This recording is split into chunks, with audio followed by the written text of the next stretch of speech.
I can't tell you exactly where, but in the middle of nowhere in the southwestern United States, there's a supermax prison that I'll call Asher State Penitentiary, or ASP for short. That's not its real name, but it'll do. Now, as with most maximum security prisons, there are some genuinely sick people there. Murderers, psychopaths, rapists. You know, the kinds of people who can probably never be allowed back into society. A lot of people claim that it simply isn't possible to escape from this prison. And maybe they're right. I really hope that they are. Not because I'm afraid of the sickos they've got in the cells. I mean, I am. Of course I am. But even the most disturbed serial-killing necrophiliacs they've got in there don't scare me as much as what they've got in their basement. I don't think most of the regular staff is fully aware of the prison's other inmates. I've heard rumors that some of the guards are aware that something is up, but they either don't care or they know better than to ask questions.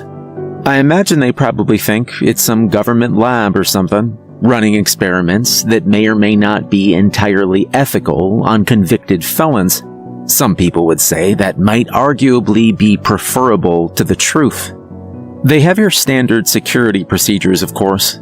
For starters, inmates aren't allowed to have any contact with each other.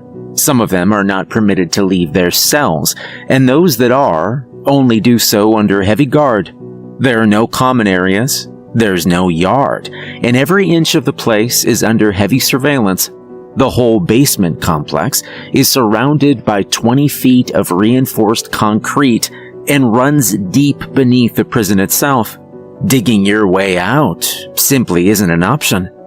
There's only one elevator that goes down into the basement complex of ASP, and it only moves if you've got a valid passcode and keycard. On top of that, the elevator is monitored on both ends. If anything goes wrong, the elevator gets shut down. Nobody enters that complex, and nobody leaves. You may wonder what requires that much security. You might think that whatever's down there can't be human. And you'd be right. I can't tell you much about the organization I work for, but they refer to themselves as the International Fae Relations Bureau, or FRB for short. I legitimately do not know the overall scope of their work. They're good about keeping things quiet, but what I do know is that they deal with the supernatural. Monsters, demons, fae, gods. It all falls under their umbrella, and ASP is where they keep the ones who prove to be problematic. Most of the unusual things in this world are content to keep to themselves. My understanding is that there are far fewer of them than there are of us, and most of my colleagues and I agree that they're certainly on the decline. It's why the FRB is eager to study them, especially those they have in captivity, and that's where I come in. I'll admit it. I took the prison job to satisfy my own curiosities. Despite my position as a consultant with the FRB, I'd still had only fairly limited experience with the supernatural. Aside from a few strange people I'd sometimes run into at their southwestern branch, who most likely weren't entirely human, I'd never seen any of the things we'd researched firsthand. The closest I'd ever really come was when my dad passed away. And even then, I never got a good look at whatever it was that killed him. I only knew that it wasn't human, and that it wasn't an animal. That was what brought me to the FRB. And ultimately, what led me to ASP. I'd been reading about these things for years. I'd seen footage that most people would never get the chance to see. But I'd never actually laid eyes on anything truly supernatural. This job was my chance. Not only to get my hands in the dirt and interact with them, but I'd be learning about them too. Maybe I could even find ways to keep people safe from them. You can't imagine how exciting of an opportunity it was.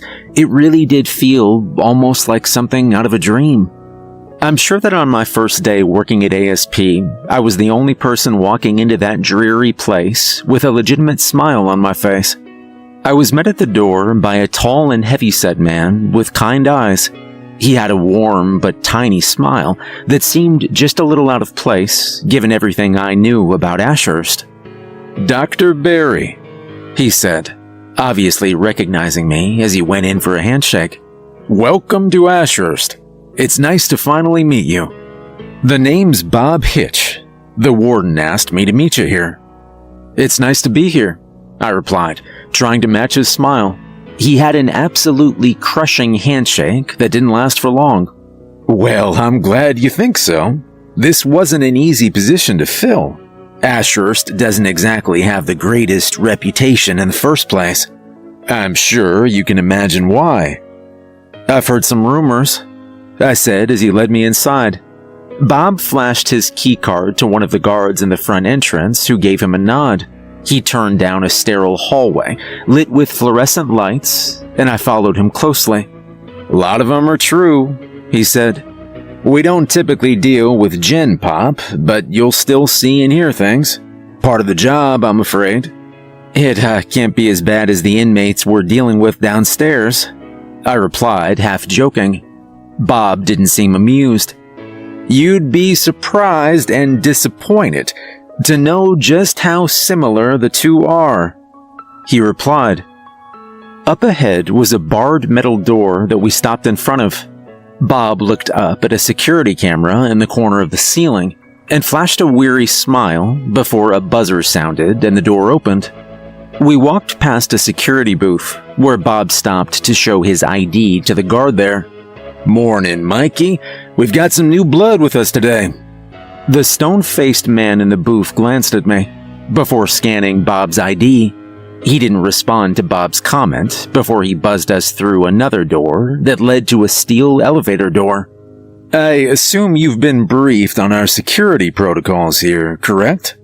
he asked as we approached the elevator. He scanned a different keycard to summon it. "I was, yes. The keycards, the concrete, the surveillance." "Good. Saves me that part of the tour." He gestured for me to step into the elevator and pressed his thumb against a pad to be scanned before we descended. The ride down felt longer than it should have, but maybe it was just my nerves.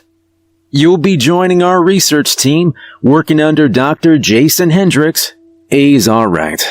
For the most part, they observe the behavior of our inmates, although on occasion you'll be asked to interview some of the more talkative ones. Under supervision, of course. Some of the shit we've got down here is a whole new level of dangerous. Best not to take any chances." "Of course," I said, and I paused a moment before asking, "How long since you've had a major incident?" "Like an escape? Never. We've had a few attempts, and we've had to put down a few of the more determined ones, but that's it. Our warden has one hell of a record when it comes to safety. She takes a lot of pride in that." "She?" "Elizabeth Parker, yes. She's been running this place for almost 35, 40 years. I think she's been the one in charge ever since they opened it up. It might be best to let you know up front that she's not entirely human. Vampire. You know how it is." Wait. So the warden is an actual vampire?" I asked, a little surprised. That hadn't been mentioned in the brief I'd gotten. "Yeah, that she is. I figure the FRB thought it might look better to have someone who wasn't fully human running the show down here. It's probably for the best. A lot of our staff are also either fae or empowered beings. Werewolves, vampires, mediums. Best to fight fire with fire, right?" "So, what are you?" I asked, almost a little cautiously. "I'm the head of the research division." "Right. Got it," I said with a nod before the elevator doors opened. I was greeted by the sight of another sterile hallway, although this one seemed a lot busier.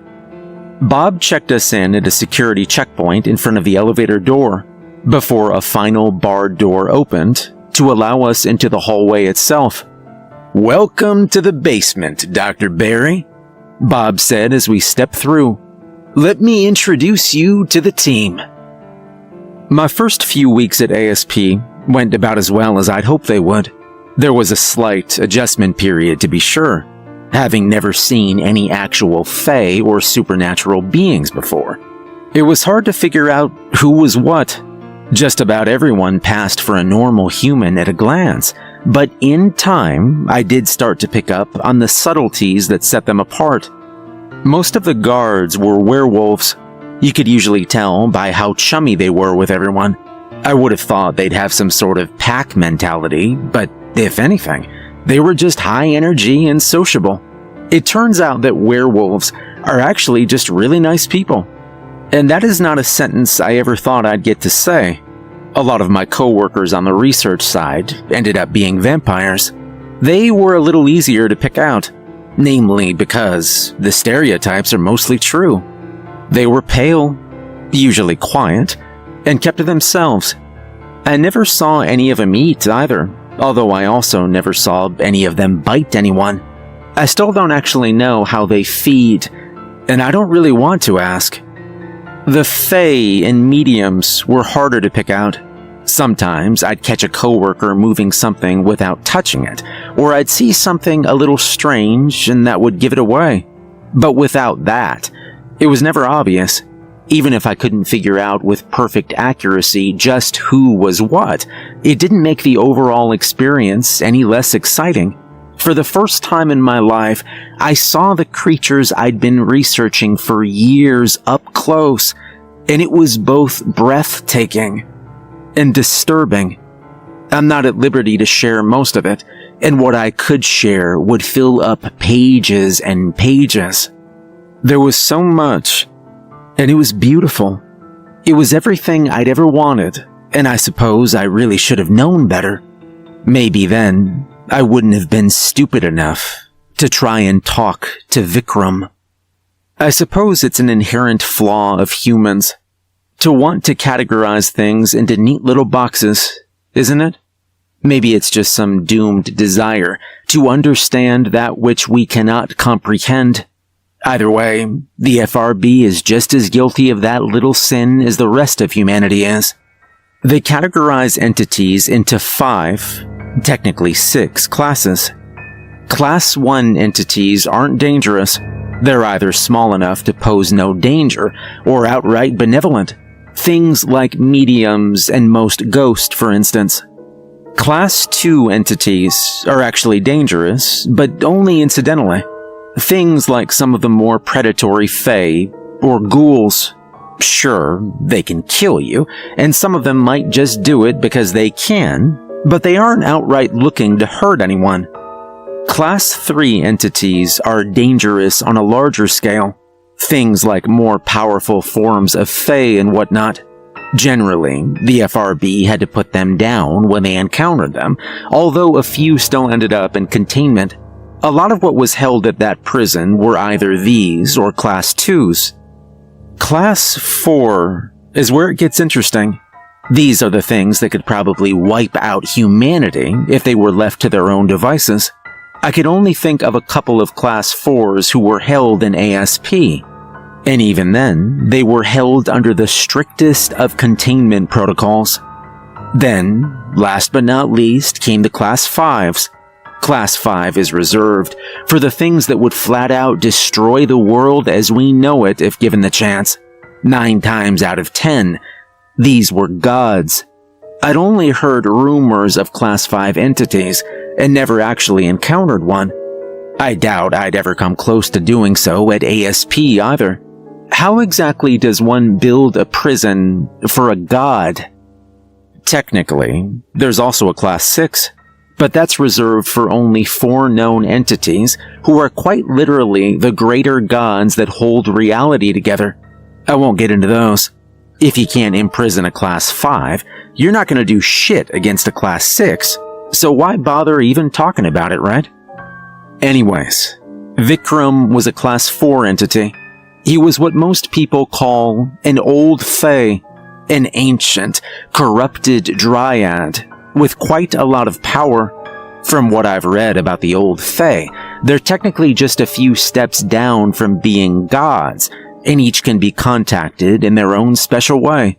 For the weaker ones, You just need to make your way through the woods and follow the right path. But for the more powerful ones, well, let's just say it gets complicated. Human sacrifice levels of complicated. Most old Fae are considered class 3 at worst, but Vikram was a special exception. As old Fae went, he was one of the more powerful ones. If I recall correctly, performing his ritual had involved carving an ocarina out of the skull of an infant and playing it in a special clearing. He was brought into captivity after dragging a small town into whatever weird dimension the old Fae typically hide in, and keeping them there for a few centuries just for shits and giggles. Since the FRB had no idea on how to kill an old Fae, they'd opted to contain him. I guess it wasn't all bad. Supposedly, Vikram could have answered a lot of lingering questions we had about dryads and the old Fae if he'd wanted to. But that was sort of where the problem started. He didn't want to. I first saw old Vikram about 3 weeks after starting at the ASP. Dr. Hendricks had put me on a team to analyze the footage from his cell. The whole point had been to take notes on his reactions to certain substances he'd been exposed to. I suppose the whole idea had been to see if anything we tried could actually hurt him, but neither Dr. Hendricks or any of my coworkers ever said that out loud. I remember the first time I saw him on a recording. My team and I had set up a television in a quiet boardroom. The week before, a small team of guards had attempted maintenance on old Vikram's cell using a solution of vinegar and salt water. I'm not sure where they'd come up with the idea, but I suppose it was worth a shot. The footage we were shown depicted a few men in hazmat suits entering the cell through the airlock. Old Vikram himself wasn't even visible on the screen. Someone else had told me before that he didn't like being seen. But even if he wasn't visible, there was evidence that he was there, all right. You could see the dense foliage growing from the back of his cell toward the airlock. Spreading plant life is something that dryads just sort of do, and the old Fae are no exception. I watched as the men in suits sprayed down his foliage before they retreated out the airlock unmolested. I'll admit, giving everything I'd heard about things like old Vikram, I hadn't expected him to just let them leave. But I suppose this was a more controlled situation than what one might find out in the wild. From there, we watched to see if the vinegar solution had any effect. Boring stuff, really. I wish I could say that it wasn't a complete waste of time, but it absolutely was. Salt and vinegar, various types of weed killer, new variations they developed. None of it worked. Even if it normally should have killed the plant life in there, it didn't do jack shit as long as he was in there. Old Vikram was content to ignore them, and they kept away from the back of his cell where he was hidden amongst the foliage. His camouflage was damn good, too. Looking straight into his cell, it was impossible to see him. The only way we knew he was even still in there was because of some of the readings from inside the cell, confirming that something was definitely alive in there. I remember it was after about a week of watching the security team waste their time and hours that I finally asked Hendricks the $1 million question that had crossed my mind. You guys ever think to just interview the big guy? We'd been receiving one of the last rounds of testing that had utilized a variant of Agent Orange that some idiot had modified to be even more dangerous, and I'll admit that my question mainly came from a place of frustration. "What? Old Vikram?" Hendricks asked, looking over at me. He scoffed. "Old Fae like him aren't known to be all that talkative, unless you've got something to offer 'em." "So, what have we got to offer him, then?" "It's not a question of we. It would probably depend on who's doing the interviewing. Old Fae always want something personal, something of value, and not always something tangible. They might take years off your lifespan, or memories of the people you love most. Dealing with them is risky. Interviewing him could end very badly. I take it that nobody's volunteered then? I asked. Nobody's that stupid, Barry. Maybe I shouldn't have taken that as a challenge. Not to speak out of turn, but we're not exactly getting very far by watching the guards spray him with chemicals. I don't know. Maybe it's time to try a different approach. I mean, if at first you don't succeed, sometimes you just redefine success. Hendricks raised an eyebrow. And you think trying to talk to him is going to yield results? Well, it can't hurt to try. I'll do it myself if I have to. Consider me your first volunteer. I knew that Hendricks wasn't taking me completely seriously, but I was about as serious as a heart attack. All right, then, he finally said. Tell you what, I'll have a word with Warden Parker, see if I can't get her to sign off on this, and then we'll talk about getting you in there. That was the best possible news I could have heard. Thank you. I'll do what I can to get something out of him, I promise. Hendricks still didn't look sold, but I couldn't have cared less. I'd already gotten everything I wanted out of him. It was a few days later that I got a visit from Warden Parker. It was fairly late in the evening. Most of the team had gone home. I'd stuck around to finish a report on an interview I'd had with another inmate when I heard the door to the lab close suddenly. The sound had made me jolt upright, and when I looked, I could see the figure of a woman standing by the doorway. She was tall and slender, with a pressed tan suit that fit her loosely.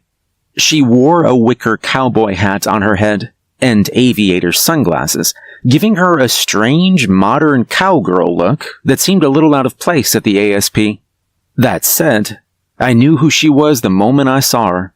When she walked towards me, she moved with the smooth grace of a dancer. Dr. Stephen Barry, she said, her voice low and almost condescending. Yeah, that's me. Warden Parker, I presume. The very same. I hear you're the one looking to chat with old Vikram. I am, yes. She took off her aviators and hung them off her shirt. Beneath them, her eyes were a cold blue. Well, son, you've either got massive balls or a death wish. I thought I'd stop by to find out which it was.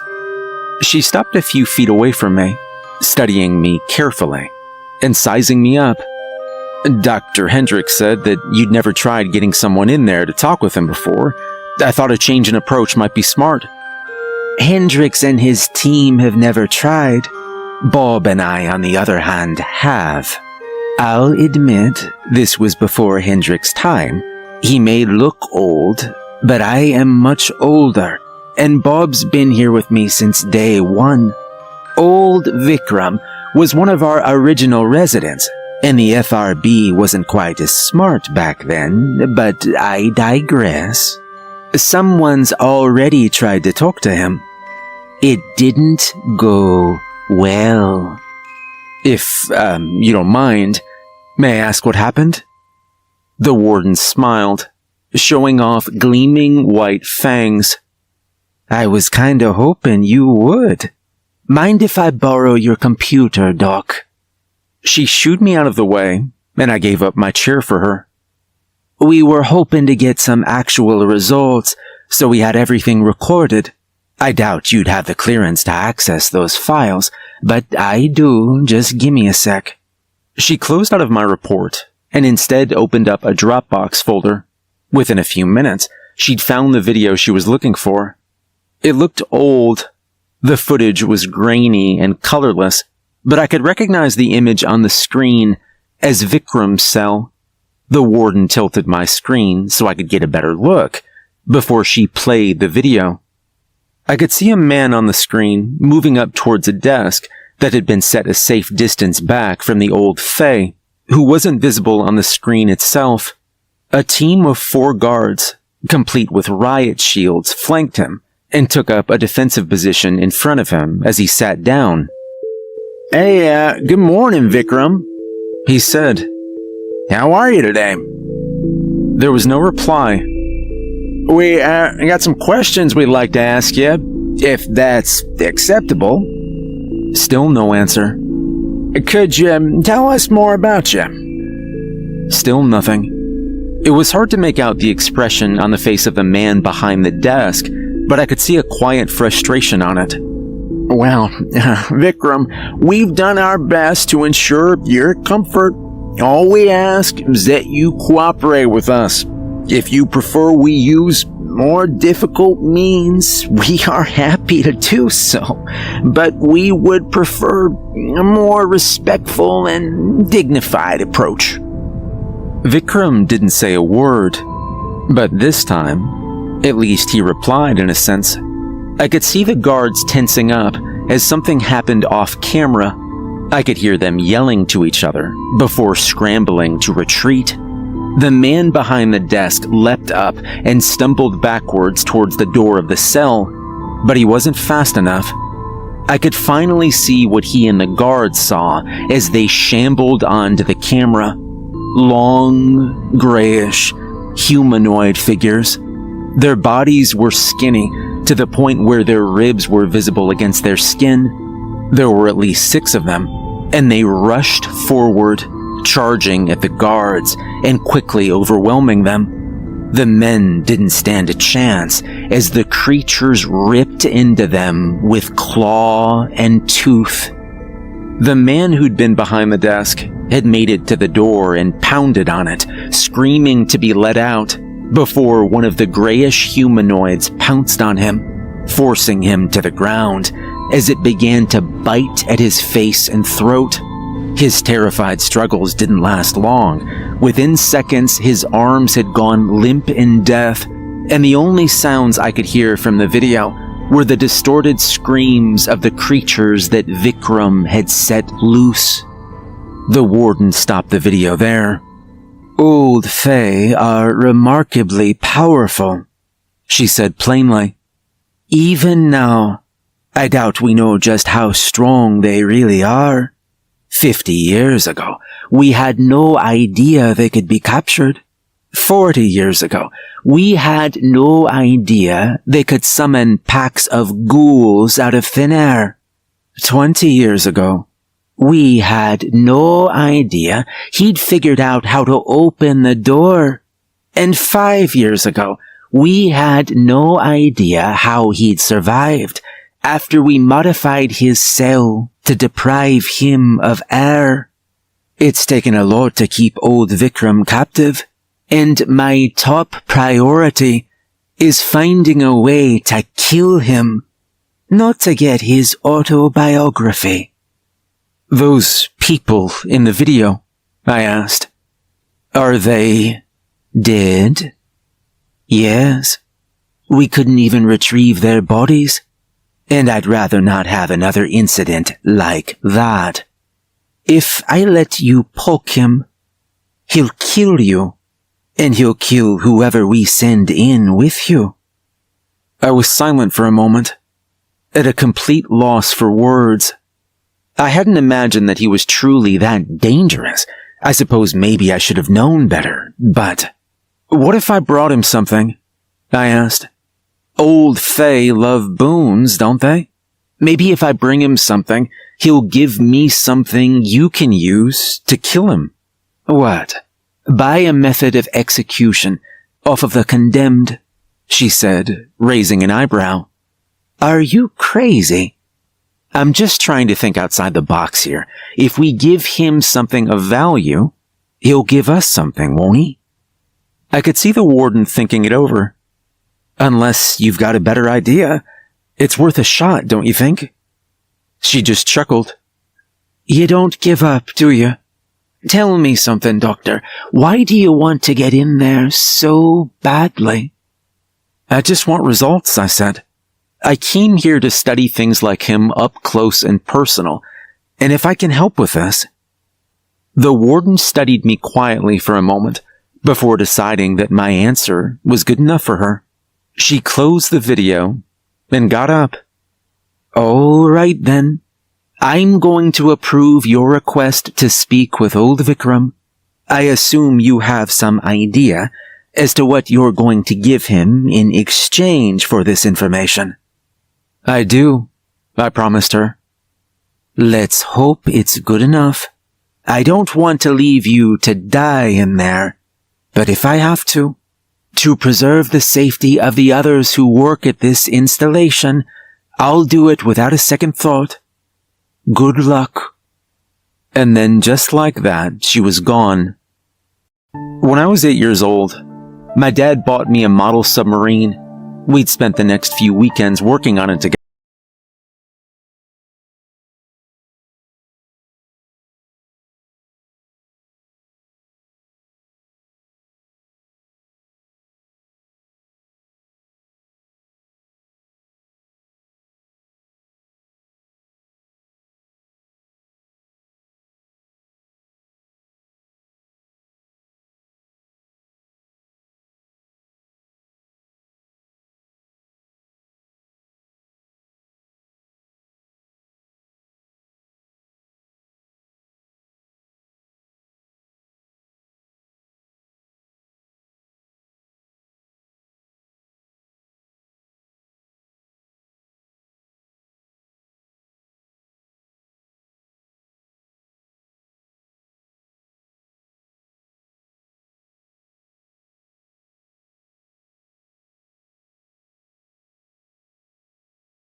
The submarine in my arms, cradling it like my own son.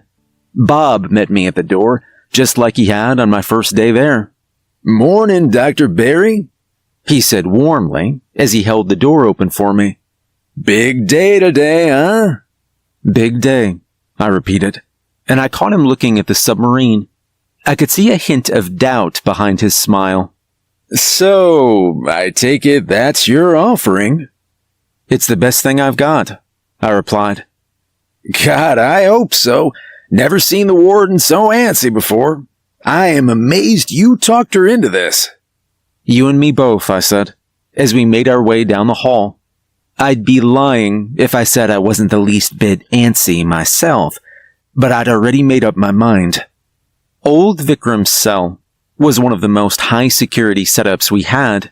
It was away from the other cells and down a sealed-off hallway that could only be accessed from the outside.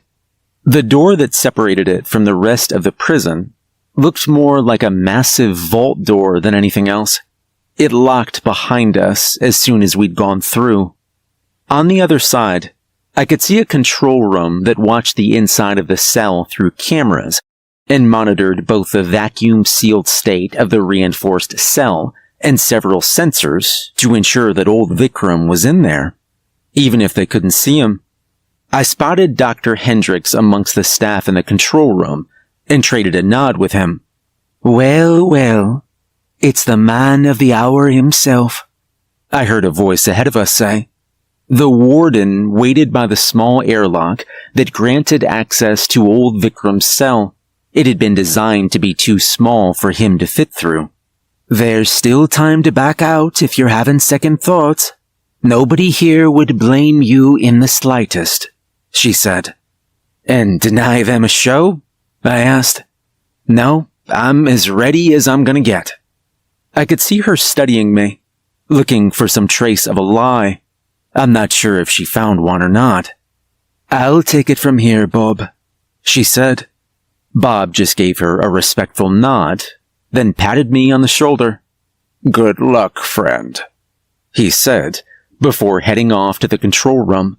The warden watched him go before her eyes returned to me. "We've sent some people in to set up a desk for you to sit at. I'd advise you stay at it. Whatever you do, don't cross the red line in the cell. If you sense anything out of place, leave immediately. If we can get you and your security detail out safely, we will. But in the very high possibility that we can't."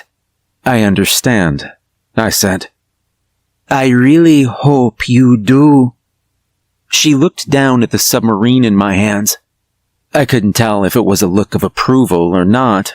Either way, she didn't comment on it. "I'll be out here. We'll be sending you in momentarily. I'll have Bob seal the blast doors on the control center and in front of the vault, then we'll send you in. If things go bad, we'll have to vacuum seal the cell again, and if necessary, freeze it. If it's any consolation, it'll kill you quickly, assuming you're not already dead. Hopefully I'll see you on the other side. But if I don't, it was nice knowing you." Likewise, ma'am." She cracked a small smile before gesturing to a group of 8 guards who'd been lingering nearby to join me. Just like the ones in the video, most of them were equipped with riot shields, although I spotted 2 men with full-on flamethrowers. An alarm sounded as large metal doors closed over the entrance to the control room and the vault that led to the rest of the prison. My guards took their places by the airlock and entered first. The warden watched quietly before nodding at me to go inside after them. The door of the airlock closed and sealed behind me with a hiss, and I could feel the air around me change to become colder and more humid. The first thing I noticed when the airlock opened was the smell. It was moist, earthy, and a little sour. My security team fanned out around the desk that had been set up for me and took up their positions. Once they were there, one of the men with a flamethrower gestured for me to join them. I'd never actually seen the full scope of old Vikram's cell before. All I'd seen was the video taken from one of the cameras in the corner. It seemed so much bigger in person, like a school gymnasium. The far wall looked overgrown with vegetation and parts of trees that should not have been able to grow down there. It was impossible to see anything clearly amongst it, but I knew that old Vikram was there. Even without seeing him, I could feel him watching me. Slowly, I approached the desk and set my submarine down onto it before taking a seat. I cleared my throat, struggling for a moment to find my voice, before at last I was able to speak. "Good morning, Vikram," I said softly. "I've come to you with an offering, something that means everything to me. I'd like the opportunity to speak with you, if you'll permit me that." My voice echoed off the walls, and at first there was no response. I only stared ahead at the dimly lit wall of vegetation, looking for some sign of life or movement. For a moment, I began to wonder if I'd wasted my time. What if he didn't accept my offering? What if he didn't even want to speak with me? And then I saw it. The leaves on the far end of the room shifted. What I thought was just the bark of some impossible tree twitched and creaked as it moved. At first, it was impossible to make out the shape of its body. Limbs that seemed impossibly long detached from the wall, although I couldn't tell what was supposed to be an arm and what was supposed to be a leg.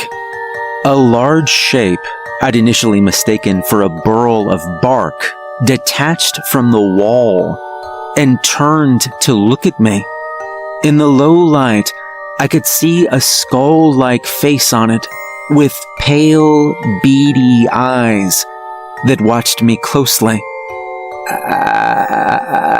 "An offering? How very quaint," a voice hissed as old Vikram revealed himself. His body seemed to be made of twisted, gnarled wood with branches and leaves jutting off of it. His limbs seemed impossibly thin, and yet he carried himself on all fours like a predator. "Too long has it been since one has offered tribute? and never before has one of your kind offered it." I could hear the groan of creaking wood in his voice as he surveyed me and my guards, seeming almost amused by the sight of them. "What is your game, human? What is it that you seek?" "Just to learn," I said quietly.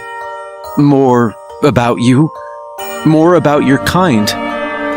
"So coy are you? Very well. Your offer is accepted. Too long has it been since I've had someone to talk to." I pushed the submarine towards the edge of the desk and watched as old Vikram outstretched a gnarled hand to reach for it. I could see my security team tensing up, anticipating an attack, but they held their fire as Vikram took the submarine. As his fingers closed around it, I could swear that I saw grayish flesh in between the wooden carapace on his hands. It had a sickly sweet, moldy smell to it. "What was it you wanted to know, human? Ask." "Let's start with the old fae like you. What are you, exactly? Where did you come from?" "Where? From the earth, as all things are. Even you. We are those who survived you. We are those who sought refuge from your kind, moving into deeper and darker places, adapting to it as need be." "You were seeking refuge from us?" "Need I explain why? Our kinds have never been fated to live in harmony. In generations past, you feared us. You told stories of us in reverence and dread. You avoided the woods that we claimed as home, and then as time moved on, you changed. You pushed deeper into our homes, fueling your own development, your own growth. Perhaps in time, you shall fear us again, and we shall retake our place as that which you fear. We shall see." "So, we were killing you off?" I asked. "How? We can't seem to destroy you now." "You think yourself clever? We've only just begun, and now you've shown your true intent. Typical of a human. I and those like me have surpassed death. My heart is gone away, far from here, and so I shall not die. Not to you. Your efforts only waste your time, I shall confess. I have enjoyed this unending life I have earned, even locked in here by you and your kind. At the very least, my future is assured, unlike yours, or your father's." I caught myself tensing up. It shouldn't have surprised me that he'd mentioned my father. I'd given him something so important to our relationship. But the very mention of him caught me off guard all the same. My apologies. I know you miss him," Vikram crooned. "I imagine you'd give anything to see him again. To say goodbye, wouldn't you?" I hesitated before finally answering. If I ever had the chance. Yeah, maybe. I knew I was playing with fire. I knew that. I'm not sure what I was thinking, even bothering to humor him like that, but I did it anyway. all it would cost is a few years. You've been so kind as to humor me with some conversation. I can be generous. A few twilight years for a chance to say goodbye. My gift to you. I knew it was a mistake. I knew that. But looking at the thing before me, I figured I had nothing to lose. All right, I finally said. Take what you need. I was sure I saw a gleam in Vikram's pale eyes. He turned away from me to lope back towards his wall. Very well, then. From the leaves he'd left on the wall, I could see something moving. Something in the shape of a man shambled out, stumbling on unsteady legs like a foal. Even in the low light, I recognized its face. It was my father. I could hear Vikram chuckling, a low, ominous sound that filled the room. The thing that was my father approached us on unsteady legs, its skin grayish and pale. I could see it studying us before I heard an alarm. Wait, I called, but I was too late. The ghoul in the shape of my father let out an inhuman snarl and made a charge for one of the nearby guards. It crashed against his riot shield, clawing at it as several more creatures just like it, all with my father's face, emerged from the brush and charged for us. One of the guards with a flamethrower opened fire, setting ablaze the creatures as I stumbled back, away from my desk and through the door of the airlock. Two of the guards who'd accompanied me covered me, coming in with me as the rest put down the twisted monsters that Vikram had summoned. His laughter echoed off the halls, cold and menacing. I should have known better. The warden says I'm lucky that I'm still alive. I know she's right. I had a moment of weakness, and it nearly got me and my security team killed. Thankfully, aside from a few injuries, nobody died. I think that's the only reason I wasn't fired. That, and the fact that I really did get something out of old Vikram. He'd mentioned his heart. He hadn't said much, but he'd said enough. Maybe if we find that heart, we can destroy it, and we can kill him. It's just a theory, but it's better than nothing.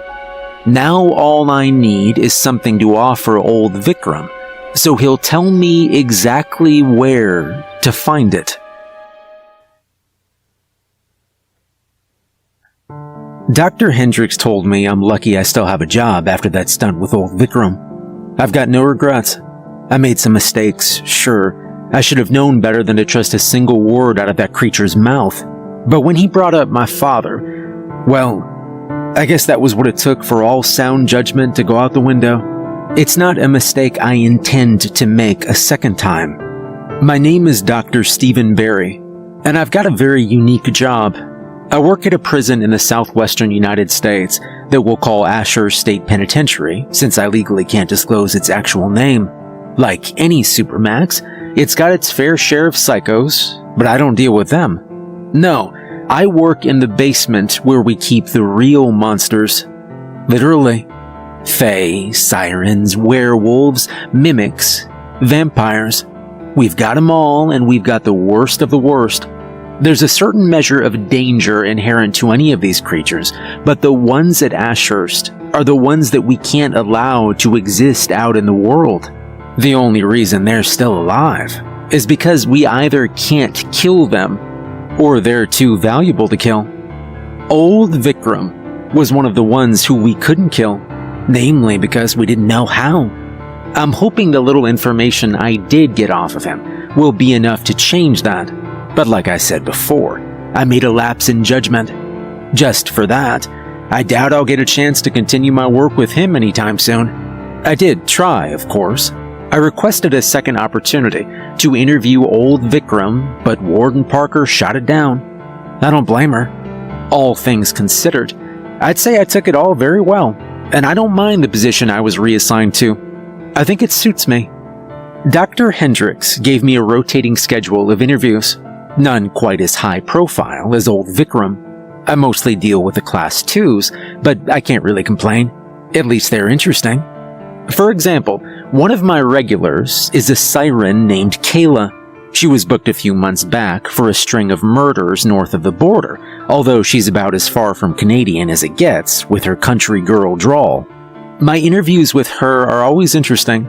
9 times out of 10, she's already slipped her cuffs by the time I get into the room, although she never tries anything. Trust me, Doc. Much fun as it might be to pop your head like a grape, it ain't worth the trouble. I enjoy being alive, she said, the first time we met. The guards at the door don't give much of a shit, so relax. I'll be a good girl for you.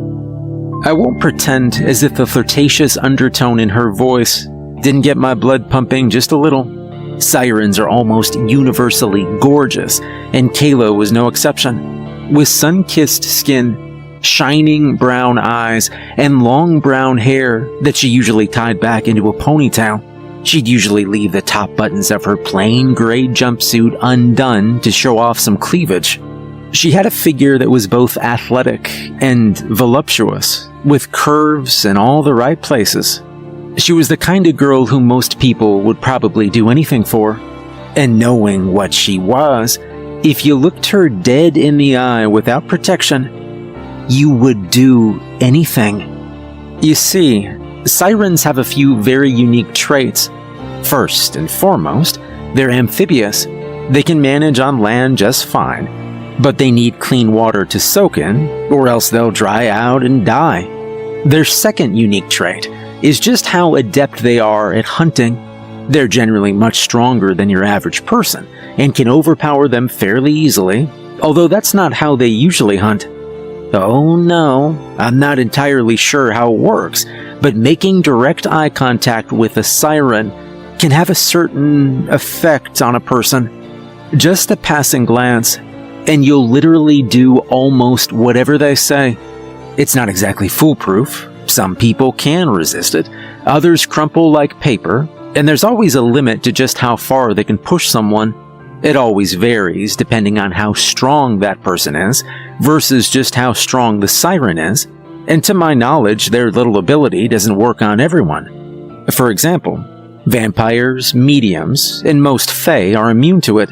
As a rule, whenever any one of our staff interacted with a siren, there was a particular visor we needed to wear.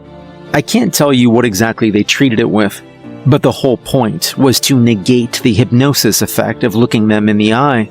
Everyone had to wear them, regardless if they were susceptible or not, just as a safety precaution.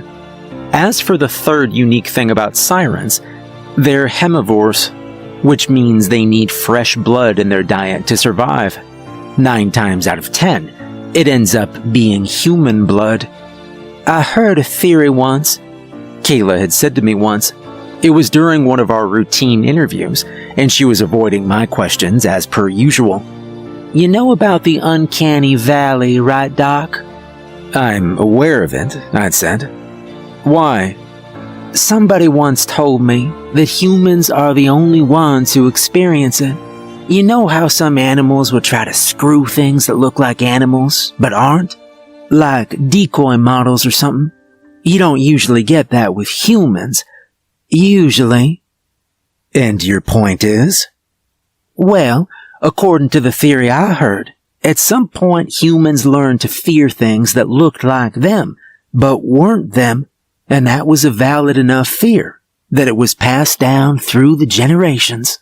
But of course, that then raises a very important question, doesn't it? Just what was it that you people were so afraid of? Does your theory have any suggestions as to what this thing was? I asked. Nah, but I think I do. She leaned in towards me, grinning from ear to ear like the cat that ate the canary. I think it was us. Fae. Monsters.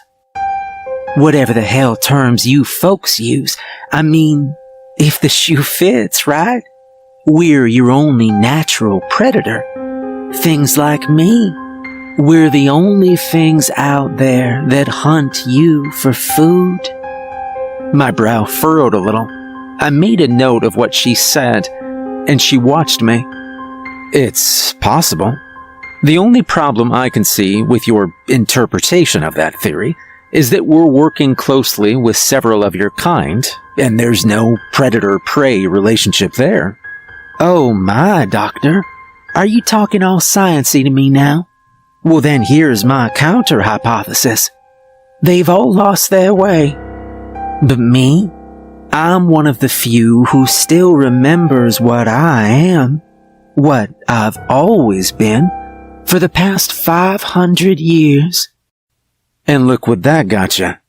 I imagine that kind of attitude is what led to your excommunication from your former community and subsequent rampage across the province of Ontario, where you killed 30 people?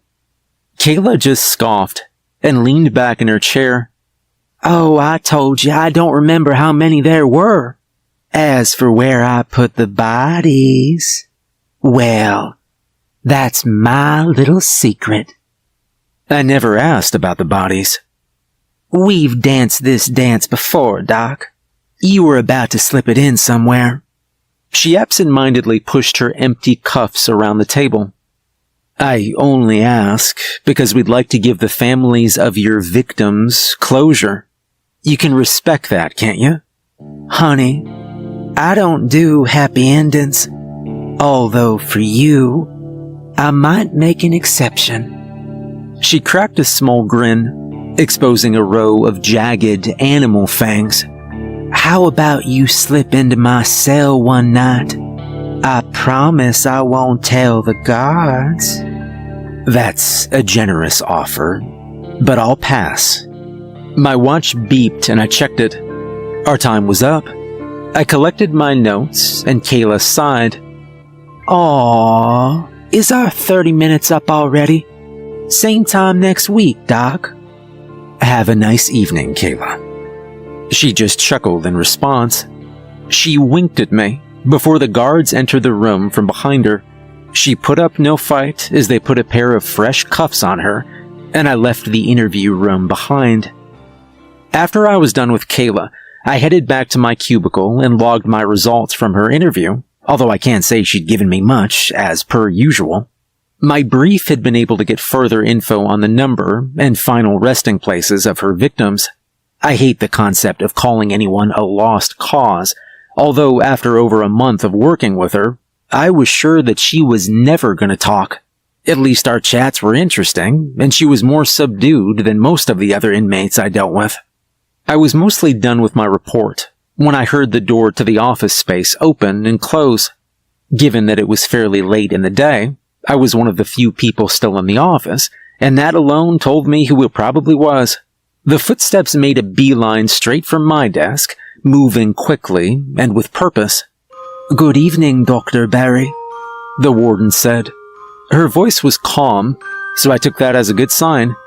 Warden, I said, looking over to give her a polite nod. How are you doing? Great. Still trying to figure out the source of that damn ozone smell they keep complaining about in the server room, but otherwise great. Still? Seriously? If it's not one thing, it's another. She sighed. I assume you're logging in the results of your siren interview, correct? Yes, ma'am. And after that, I'm out for the evening. The look in her eye told me I wasn't about to head home. Well, I'd hate to keep you, but if you've got a moment, we need someone to have a little chat with Malachi down in Sector 2. I knew Malachi. He wasn't on our usual rosters of interviews, but I dealt with him before. He was a vampire, a very old and ornery one, too. As far as we knew, he'd been kicking around since at least the time of Emperor Nero, and he could have been much older.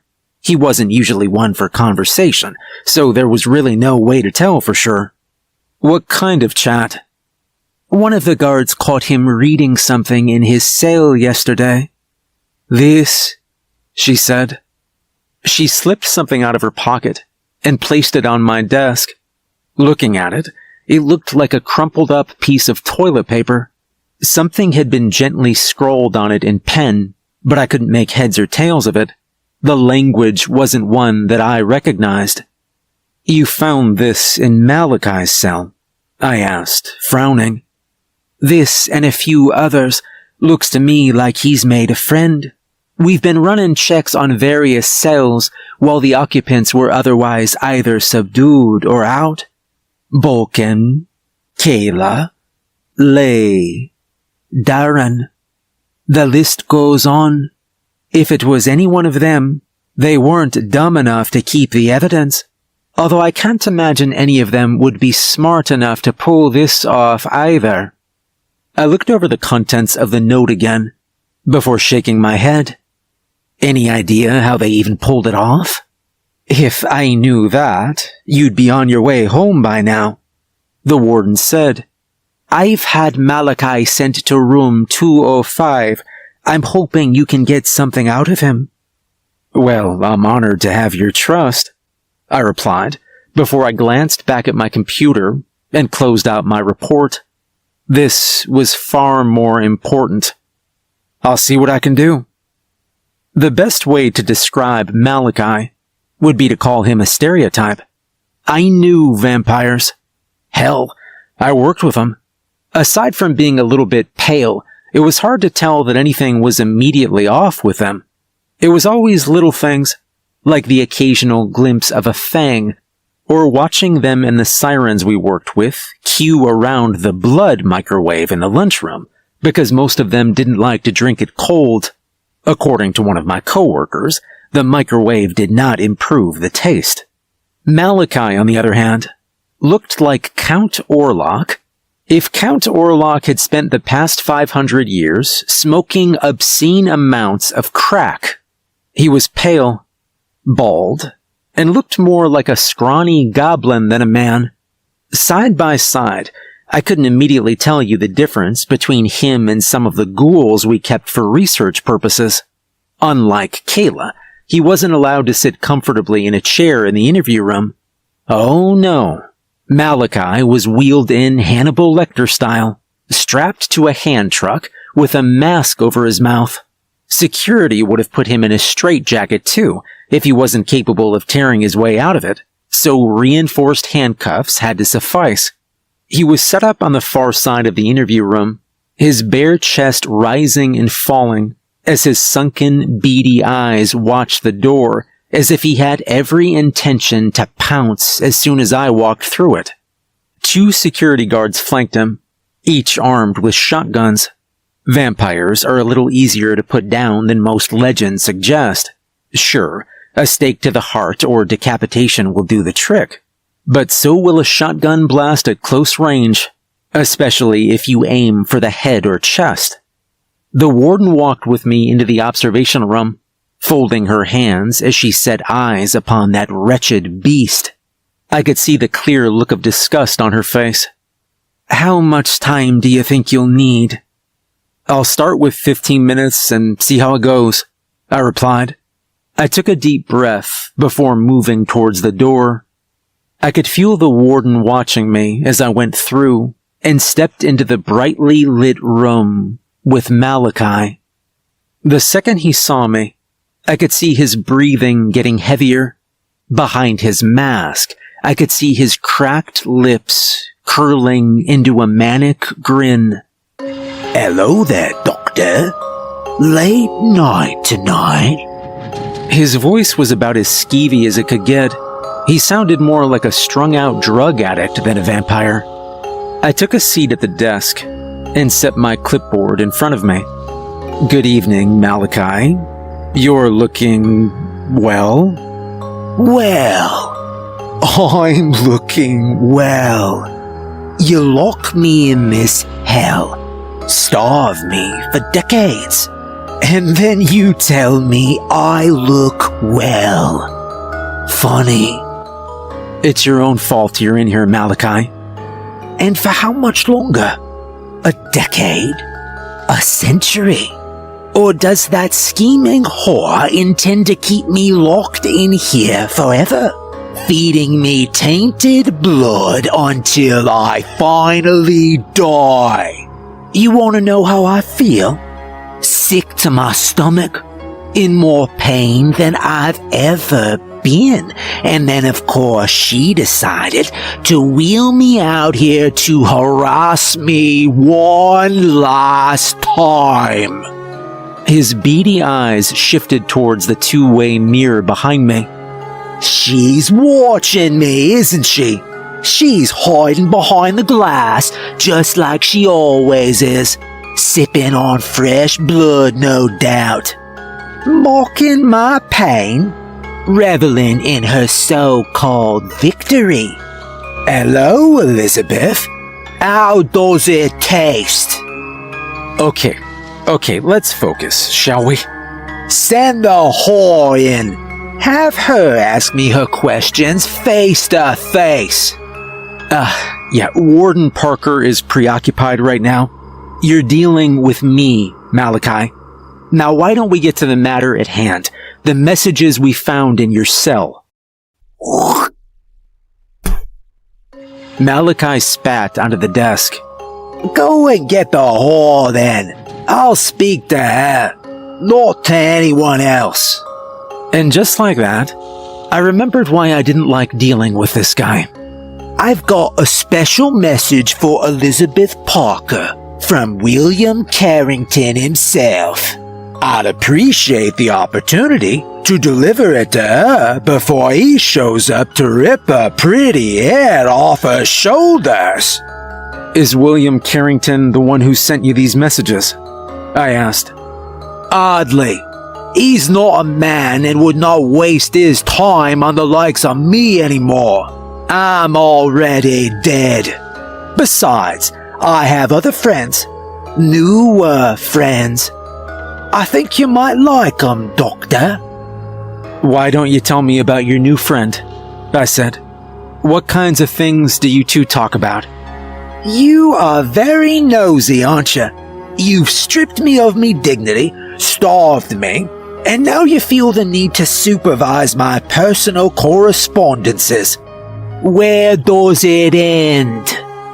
The FRB has been very accommodating to you ever since you were taken into custody. That you chose not to consume your blood rations is not the fault of the faculty here, nor is it the fault of Warden Parker. Pig's blood, Malachi snarled, jerking forward against his restraints. The guards raised their weapons, ready to shoot him if need be. I can smell it. Disgusting. Rotten swine blood. You can't even be bothered to let me drink from the source where it's warm and alive. What does Elizabeth drink, I wonder? That same swill, or does she trounce about outside, taking home prey to feed on in private? The dining habits of Warden Parker aren't what we're discussing here. Aren't they? Have you ever asked her if she'd like to sink her teeth into you? I'll bet she's fighting back the urge to take a bite every time she sees one of you walk by her cozy little orifice. I could almost sense the warden's rage growing stronger behind the two-way mirror. I had a feeling that Malachi could too. If it's human blood you're after, then perhaps we can make a deal. How about you give us a little more information on your new friend, and then we'll put blood on the table. Are you offering, Doctor? Right here, right now?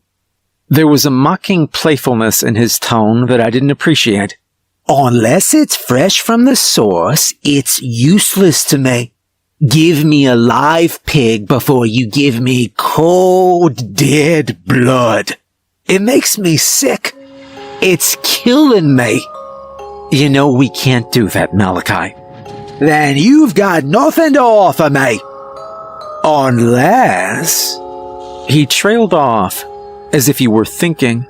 Perhaps there is one thing. And just what might that be? I traveled to Paris in the 1800s, you know. perhaps 1850. My traveling companion at the time picked up the most splendid prostitute. I've always regretted not getting to taste her for myself. Why don't you ask Elizabeth if she remembers any of her old tricks? For old time's sake. That was the straw that broke the camel's back. The door to the interview room flew open. The warden shot past me, pulling her gun out of its holster and placing it against his forehead. With God as my witness, if you say one more word, you won't live through tonight, she growled. Malachi just grinned at her, barely even flinching at the sight of her gun. Hello, Elizabeth. Your new outfit doesn't look as nice as what you wore that night in Paris. The cowboy look doesn't suit you. Well, the emaciated corpse look suits you just fine, she replied coldly. You think so? You should really try it sometime. The warden lowered the gun, her expression still filled with a cold hatred that seemed almost out of place on her. Dr. Barry, please note that since Malachi has refused to consume his blood rations, he will no longer be receiving them. I'd also like to put in a formal request with Director Amanda Spencer for his termination. I quietly took note of what she'd said as Malachi continued to stare her down. Termination? After all this time? You've become a security risk.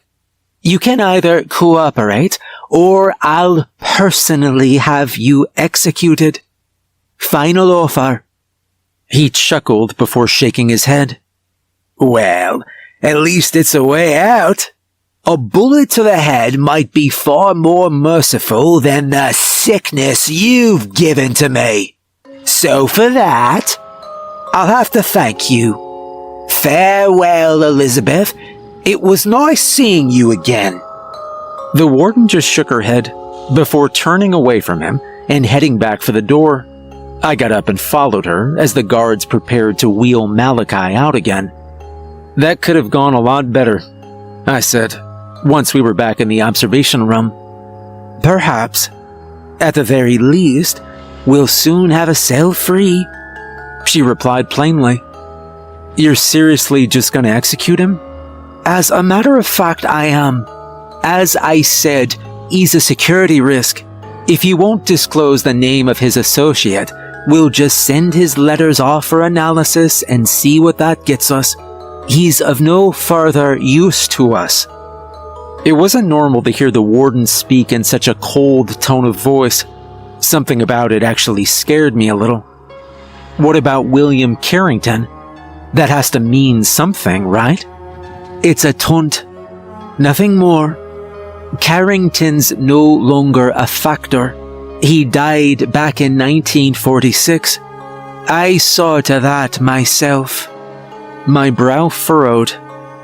Why would Malachi mention him then? The warden fell silent. I could see her debating whether or not to fill me in on the details. Carrington was an influential vampire. He was powerful, ambitious, and very, very old. I imagine he was the one who sired Malachi, and he was eventually the one who sired me as well. So he's the one who made you. Exactly. Like I said, he's long dead. I was there. I watched him burn, and the other vampires who were with me that day are still alive and well. Carrington never survived. He never came back for revenge. No matter what Malachi says, he's nothing but a forgotten pile of ashes scattered in the wind. That's all you need to know. I think the only thing we learned from that interview was that Malachi will say whatever he has to get a reaction. Even that bitching about his rations making him sick. She scoffed in disgust. Just a vain attempt to garner pity. Killing him is for the best. I was silent for a moment, before finally nodding. Maybe she was right. I've never liked the idea of killing anything or anyone, but in Malachi's case, an exception probably needed to be made. And then the door to the observation room flew open, and one of the guards who'd been with Malachi burst in. "Warden, there's been an issue." Her head was up in an instant. What's going on? "The prisoner, ma'am. He just started. Come on, it's easier if I show you." They ducked back into the interview room and out the door that led to the cells. Malachi wasn't far. He was still propped up on his hand truck, although black blood seemed to dribble from his mouth. His body was shaking violently, and his eyes had rolled up into his skull. The other guard was trying to hold him still, although he only barely managed. "Ma'am, he just started convulsing. And the blood." As soon as it was mentioned, a fresh torrent of blackish blood poured out of Malachi's mouth. He seemed to retch and struggle to breathe for a moment before whimpering in pain. "Ma'am?" the guard called. "Ma'am, what do we do?"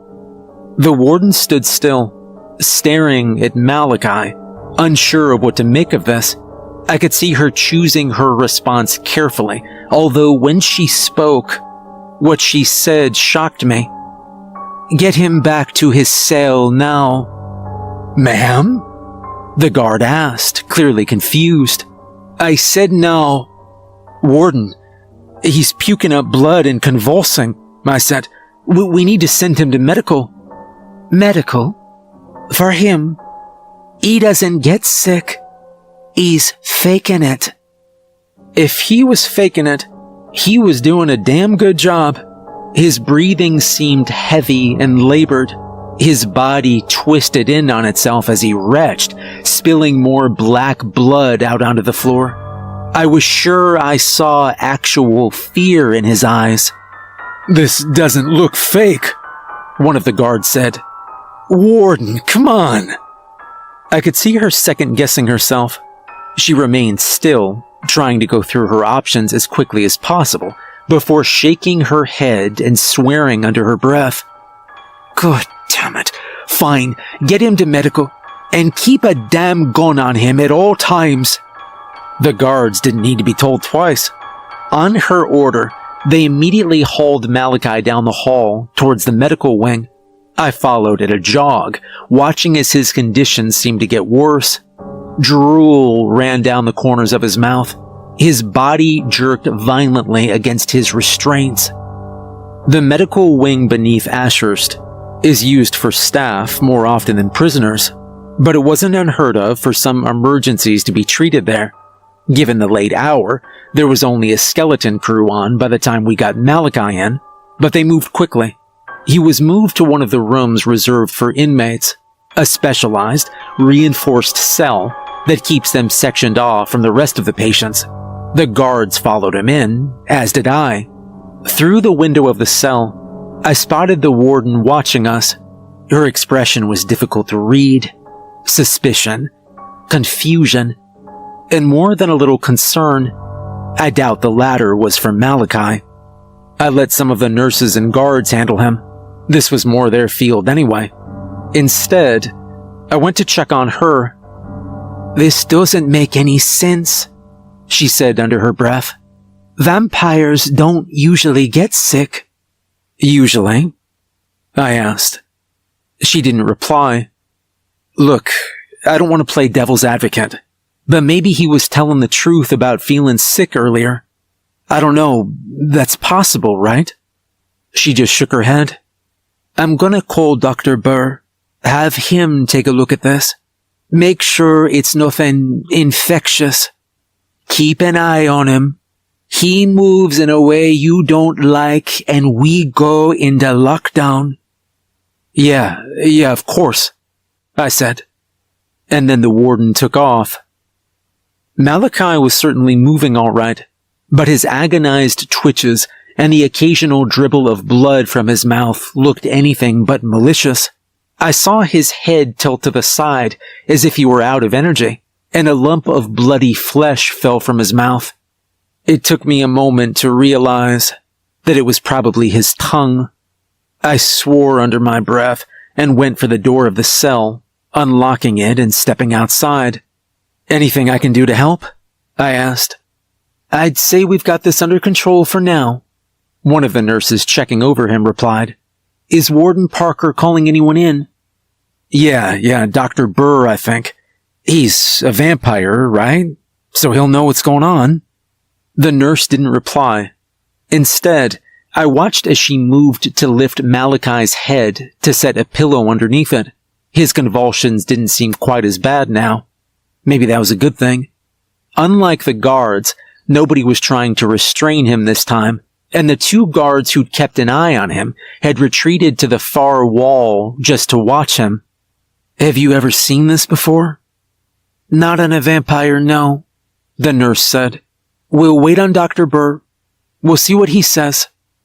She looked up to speak to the other nurse in the room, although whatever she was going to say, she never got the chance.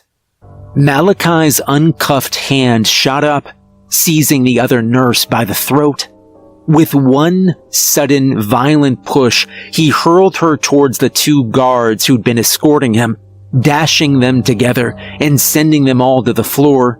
I leapt back a step, watching as Malachi tore at the straps keeping him secured to the truck. They snapped as if they were made of licorice. His mouth was stained with blackish blood, but a manic grin had crossed his lips as he sat up. The nurse shrank back, but with lightning speed, he seized her by the shirt and pulled her closer to him. With his other hand, he pulled the mask off his face and opened his mouth. I could see sharp fangs awaiting the poor girl, and she could do nothing but scream as he tore into her throat, letting out a moan of satisfaction as her blood filled his mouth. I stumbled backwards, crashing against the door of the cell and blindly trying to open it. But in my panic, I couldn't find the button. My eyes remained trained on Malachi and his sudden, miraculous recovery. He sighed contently as he swallowed his first mouthful of the nurse's blood before carelessly tossing her to the ground. Her body was twitching, and she struggled to press a hand to her throat to try and stop the bleeding. Behind him, the guards struggled to get to their feet. One of them grabbed their shotgun and desperately tried to take aim, only for Malachi to rush them and rip it from their hand. He cast it aside like a child's toy, before pressing one bare foot on the throat of the second guard. Still grinning his horrible blood-stained grin, Malachi seized the first guard by the head and forced them to their feet. His palms rested on either side of their skull before he began to apply pressure. And as he did, I could hear the guard begin to scream. I've never watched somebody die before, and I never once thought I'd ever see somebody die so horribly.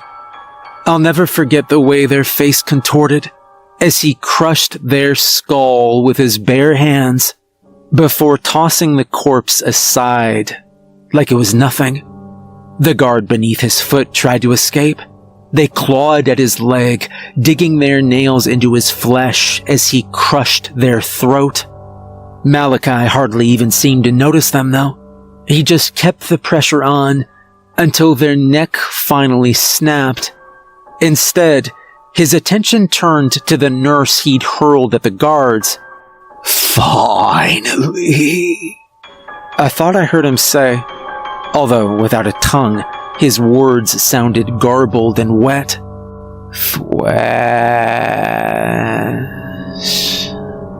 With almost blinding speed, he seized the woman by her hair and forced her up to his level. And then he sank his teeth into her throat. And unlike the other nurse who was still fighting for her life, he wasn't just looking for a taste this time. He pinned the struggling woman up against the wall, greedily downing messy mouthfuls of her blood. She tried to push him off of her. She tried to struggle, but I could see her movements rapidly growing weaker, and in less than a minute or two, her body went limp. Malachi let the body drop and cracked his neck. He surveyed the 3 corpses he'd left in the room before glancing between me and the wounded nurse. I knew that it was an easy decision for him on who to attack next. I spotted a discarded shotgun on the floor nearby. I knew I didn't have a chance in hell of reaching it before he got me, but given the circumstances, I would have preferred to die fighting than die screaming. I moved. So did Malachi. He slammed into me before I even got close to the shotgun, displaying an incredible strength that didn't seem to fit his withered form. I could smell coppery blood on his breath as his skeletal face hovered just inches from mine. Flesh blood? One hand forced my head back as he went in for the kill, and honestly, I was certain that was going to be it. That was how I was going to die, ripped apart by some vampire who'd faked a seizure. Kind of a sorry way to go out. And then I heard the gunshots.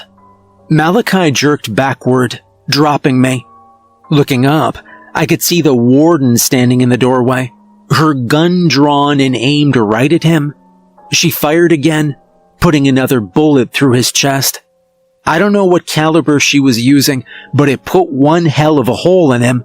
Immediately, I scrambled out of the way, rushing to the bleeding nurse and trying to help her keep pressure on the wound. It seemed like the only sensible thing to do at that moment.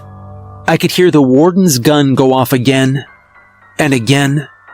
Looking back, I watched as Malachi slumped against the far wall of the cell, leaving a trail of dark blood smeared against it. His breathing had grown heavy again, but this time, there was no medical condition to fake. This time, I was sure I could hear him laughing. The warden glared down at him before firing her last 2 bullets into his skull. They tore through it, ripping it apart and leaving nothing but pieces where it had been. It wasn't a decapitation, but it might as well have been. My debriefing took most of the night. It was after midnight that I made it home. Needless to say, I got a day off work.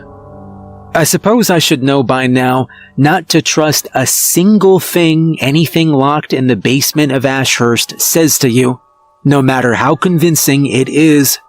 But I guess even the best of us have our slip-ups. At least only 3 people died, not 5.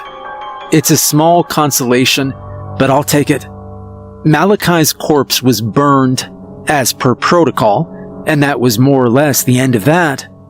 Well, almost the end of that. There's one thing that doesn't quite make sense to me. Malachi was handcuffed from the moment that he left his cell to the moment that he entered the cell in the medical wing.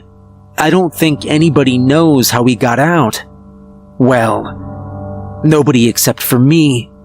I've still got the message he received.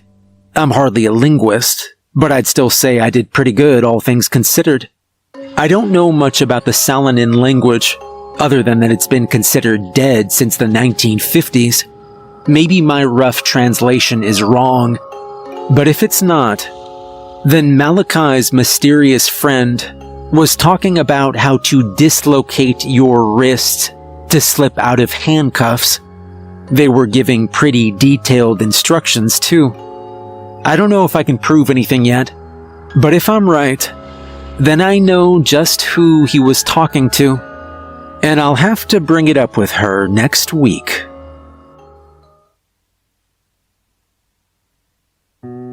If you've been following me up to this point, you'll know that Ashurst is a little more than just your regular prison. Sure, up on the surface you'll find the sort of folk who belong in a maximum security prison, serial killers, drug lords, and whatnot. But down in the basement where I work, that's where you'll find a whole new breed of messed up. Monsters, demons, fae, sirens. They're all real, and the worst of the worst are kept beneath Ashurst. My job is to interview some of the more talkative ones. You'd think it would be easy, but trust me, I don't think there's a more dangerous job out there. After my late-night run-in with our former inmate, Malachi the Vampire, I got a week off to relax after the whole ordeal. I just wish I could say I was actually able to relax. If you've never had a vampire fake a seizure just so they could create enough of a scene to slip out of their restraints and finally taste some fresh blood, it's not an experience I'd recommend. Malachi's little stunt had left 3 of our staff dead, one staring down a new life as a vampire, and me with some brand new nightmares. Considering how close Malachi had gotten to tearing out my throat, I consider myself lucky that the warden stepped in and killed him when she did. If she'd just been a few seconds later, I might not be typing this right now. I think it goes without saying that I'd been thinking about Malachi a lot during my time off, not just because he'd come very close to killing me, but I couldn't help but notice that there were a few things weird about how everything had gone down. I'd only been dealing with him that night because the warden had found evidence to suggest he'd been making friends with another inmate. Considering that for the safety of the staff, we don't let certain prisoners out of their cells, that was a little concerning. Malachi was the sort of high-risk monster who was supposed to stay locked up at all times. He wasn't something that could be rehabilitated. The only reason he'd been kept alive was for research purposes, so he really shouldn't have been socializing with other prisoners. And yet, someone had sent him some pretty detailed instructions on how to slip out of cuffs, in a pretty obscure, dead language, no less. Salinan isn't exactly a language that people spend a lot of time talking about. It's native to an indigenous people from California. Some records I pulled placed Malachi in the region for a significant chunk of the 1700s. He'd supposedly been present during the Spanish occupation of the area. It probably wasn't a stretch to assume he'd picked up a few new languages while he was preying on the locals. As for who else could have possibly known it, well, that was a little bit harder to figure out. I could have spent months going through the history of every ancient inmate at the prison, trying to track their movements over the past few centuries, and I probably would have come up with nothing. Thankfully, whoever had sent that note to Malachi had left one very big clue to their identity. Out of the hundreds of creatures we kept locked down in Ashurst, I only knew one who had a reputation for slipping her cuffs. Kayla Del Rio. She's a Class 2 siren I've been dealing with for the past little while. I wouldn't outright call her a model prisoner, but we have much worse than her locked away in Ashurst. As monsters go, she's not that much of a pain in the ass. Although if she was the one who told Malachi how to get out of his cuffs, well, I've been wrong about inmates before. As soon as I got back from my leave, I was itching to have a little chat with Kayla about Malachi. I wasn't sure just how forthcoming she'd be with information. Everything I had to suggest she even knew Malachi existed was circumstantial at best. I could have just as easily gone and blamed any other inmate. But my gut told me that it was Kayla. I wasn't scheduled to speak with her until close to the end of the day, and I was busy enough that I didn't have time to bump her up on my list. My boss, Dr. Hendricks, was probably trying to go easy on me that day. When I got my schedule for the week, I couldn't help but notice I had all the more well-behaved inmates booked first, the ones who were least likely to try and murder me. I can't pretend I wasn't a little relieved. After watching an emaciated vampire slaughter 3 people, I was happy that my first interview of the day was with a werewolf who was up for release. We mostly just talked about the strides he'd made with his anger management therapy. Maybe I just believe in people too much, but I was good and convinced that he wouldn't turn into a giant wolf just to threaten his neighbor during an argument again. I consider that progress. Then I had another siren, who'd thankfully only been busted for reckless driving. She was only at Ashurst because it was the only prison that would take into her account her particular needs for survival in captivity. Hey, I didn't say that every inmate we had was the worst of the worst. Some are just idiots who can't be sent to a normal prison. Honestly, those are my favorites. It was during my lunch that my pager beeped with an urgent notification from Bob Hitch. Bob was the head of the research division, and any message from him was not something that could wait. New tenant to be processed. Sector 4. Lunch break had just been cut short. I just about had time to wolf down the leftover chicken I'd brought from last night before getting up. Maybe it was sloppy, but I didn't really have time to clean up. I closed the Tupperware I'd brought and stuffed it back into my bag, then wiped off my fork and knife with a napkin so they'd be moderately clean before hurriedly stuffing them into my pockets as I got up to meet Bob. Like I said, any message from him was something that couldn't wait. A new tenant meant that something new had just been brought in. I figured I was the only guy available at the moment to do an incoming interview while they got the cell ready. Bob was waiting for me outside the interview room when I got there. He had a bit of a sheepish smile on his face, and that alone told me that whatever was waiting for me in that room was going to be something bad. Good to see you back, Barry. How are you holding up? Shaken, but not stirred, I replied. What have you got for me? Well, we got a Class 3 demon. He goes by Ferris. He got booked in Denver, haunting the bar scene. No idea how many victims, but you can never tell with these. Okay, so this was bad, I thought. Demons are complicated things. Unlike most fae, they aren't born the way they are. Dryads, sirens, most werewolves, and a lot of other creatures can't help themselves. They're born into what they are. That said, unlike other entities who were born human, like ghouls, vampires, and mediums, they don't become what they are through any particular event either. Becoming a demon is a very slow process, and it starts with death. There are some old texts that discuss what happens to the souls of the deceased. Considering that I've never died before, I don't know just how accurate they are, but supposedly when you die, you either go into a peaceful afterlife that's usually called the gloom, or you're discarded into a not-so-peaceful afterlife called the abyss. By all accounts, the abyss is not a nice place to be.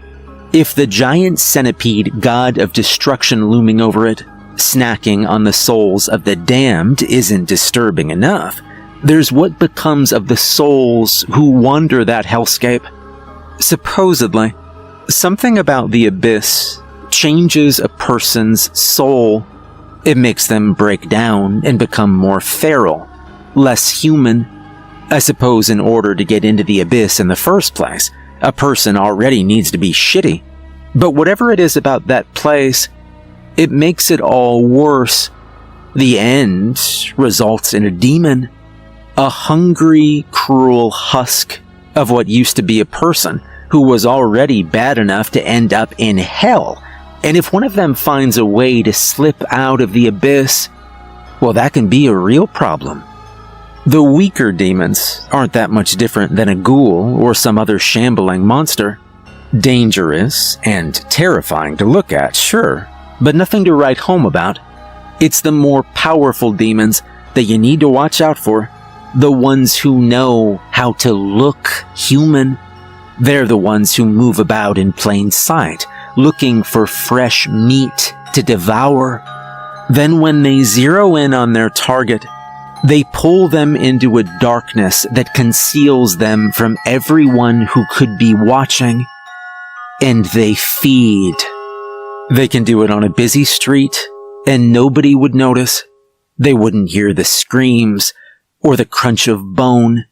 They wouldn't know anything was awry until after the demon had long since slipped away, not even leaving a body behind to mourn. Of all the horrible things that exist in this world, I don't think any of them scare me more than demons. So, what are you hoping to get out of him? I asked Bob. I know the trepidation in my voice was clear, and I could see a flash of sympathy in his eyes. Well, the names of victims would be nice, but I'm not going to hold out any hope, he said. Get a feel for him, I guess. Keep him talking. Maybe he'll slip up and give us something. He didn't sound confident. But who was I to argue? I caught myself taking a deep breath to steel myself for what was going to be waiting for me on the other side of the door. I knew it was probably going to look and sound human. It wouldn't drop its facade for me just because it got caught. It was probably going to try and convince me to let it out or something. I dealt with these things before. I knew how it went. It never got easier, though. You good? Bob asked. Yeah, I'm good. Let's go have a chat with it. Bob nodded before scanning his keycard at the door and opening it for me. And together we stepped into the observation room. A two-way mirror looked out on an empty interview room lit by pale fluorescent lights. On one side of it was a bulletproof glass cell that took up the space where a chair for the entity I was interviewing would be. There was space on either side for an armed guard to be stationed. The setup was routine, save for one little detail. There was nobody in the cell, and no guards at their stations. I felt my heart skip a beat as I drew closer to the two-way mirror, looking out at the interview room with wide eyes. Where the hell is he? Oh no. Bob's voice was shaking. Looking back over at him, I saw that the color had almost drained from his face. I'd only been at Ashurst for a few months, but that was long enough to know that Bob is not a man who scares easily. You can't scare easily if you're working this job. No. He shook his head before running for a nearby wall where the security alarm was. Ashurst is littered with big red security buttons, just in case of any incidents. They were standard in every interview room, but I'd never seen what happened when one was pressed before. Bob pulled back the plastic casing that covered the alarm and pounded his fist down on it. A deafening alarm began to sound. Bob pulled the radio from his belt and ushered me out of the room, grabbing me by the hand as he pulled me down the hall back towards the lunchroom. Parker, this is Hitch. We've got a code red, inmate out of containment, a class 3 demon. I'm initiating lockdown now and demanding all non-security personnel fall back to checkpoint Alpha. A staticky voice replied over the radio, one that I recognized as belonging to Warden Parker. Understood, Hitch. Sending in security. Even through the static, I could hear the grated concern in Parker's voice. Bob and I sprinted down the hall as a mechanized voice spoke over the intercom. Code red. Lockdown engaged. All non-security personnel rally at checkpoint Alpha. I could see other members of the research team leaving their offices and moving at a run down the hall in the same direction we were going. Some of them looked calm, others didn't. I suppose it was easy to tell who'd seen this before and who hadn't. Code red. Lockdown engaged. All non-security personnel rally at checkpoint Alpha. I'd been briefed on the security protocols in the event of a code red. Every member of the staff had. We needed to know them inside and out. In the event of an inmate getting out of containment, all non-security personnel were to regroup in a designated safe room. It was the only room in the Ashurst complex that could hold everyone inside. Security would split into several teams. One would accompany the staff, the rest would sweep the prison. I knew that power to the elevator had been shut down, and the elevator shaft itself had been sealed the moment that Bob had hit the security alarm. We'd all be stuck down here until security dealt with the threat. As we moved down the hall, I could have sworn I saw one woman moving against the crowd, some idiot who thought something they'd forgotten was more important than their safety. I paused for a moment to yell out to them, "Come on, we've got a security breach." The woman looked back at me, and as she did, I felt my blood run cold for a moment. I only got a quick look at her face, but I could have sworn I was looking at Kayla. Before I could say anything else, I felt Bob grabbing me by the shoulder. He yanked me away towards the safe room. The woman I'd seen turned and continued down the hall in the other direction, quickly disappearing amongst the others who were rushing for safety. I was ushered into the safe room along with the rest of the staff. I could see Dr. Hendricks there already with most of my coworkers. Warden Parker was speaking with a member of the security team, and Bob left me to run up and join her. I glanced over at the door as security glanced into the hall to confirm that everyone was safely inside before they sealed the door. "Do you have any idea how it got out?" I could hear the warden asking over the anxious whispers of the rest of the staff. "No, it was gone when Barry and I went inside," Bob said. "My guess is that it's somewhere around Sector 4, disguised as a member of security." "Then I need the names of the people who were on its security detail. We need this contained right now. Put me in touch with the outside security. I want to know what's happening out there, second by second." The warden ushered Bob into a small side room and left the door open. I pushed through the crowd to get closer to them. Maybe I was being presumptuous, but I wanted to know what was going on as badly as they did. "Go back with the rest of the staff, Barry," the warden said, without even looking up to acknowledge me. She was hunched over a small computer with a full map of the facility. I could see numerous dots spread out amongst the different sectors. Some were green and moving, others were purple and stationary. Considering that the purple dots seemed to be where the cells were, I figured they belonged to the prisoners. With all due respect, ma'am, Bob involved me here. I want to know what's going on and if I can help. "That was an order, Barry." "Let him stay," Bob said. "God knows we could probably use a hand right now." The warden just huffed and smoothed down her fiery red hair. She didn't make another word of protest. I took that as acceptance of my presence. The blue dots moved through the corridors of the prison, and I heard static over the radio on the warden's belt. "This is Johnson, 2nd Squad. Sector 1 looks clear, ma'am." "Acknowledged, Johnson." "Keep your eyes peeled. We're still on code red. You see anything you don't like, shoot to kill." Bob folded his arms, his expression remaining stern and stoic. The warden's radio crackled again. "Klein, 5th Squad. Sector 6 is clear." "Appleby, 3rd Squad. We're all good in Sector 2. "Ferris disappeared in Sector 4, Bob said. "Who's in there?" "Looks like it's 6th Squad, the warden replied. "Give them a minute. Let them check through."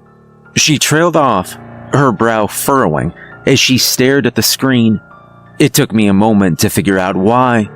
Every other cluster of green dots had six guards patrolling the area, but the one in Sector 4 only looked to have 4. The warden picked up her radio again. 6th Squad, status report." There was a crackle of static over the radio, but nothing else. 6th Squad, come in." This is Boy 6th Squad. Came a voice over the radio. Having technical issues. Sector seems clear, but we're continuing our sweep. The warden didn't seem convinced. "Boys, how many are in your squad right now?" 6, ma'am. "I'm reading 4 transponders." Technical issues, ma'am. "Acknowledged, boys. How's your team on matches?" We use lighters, ma'am. "And those are better?" Until they go wrong. I saw a bit of relief pass over the warden's face. She sank down a little bit, then shook her head. I understood the passphrase she was using.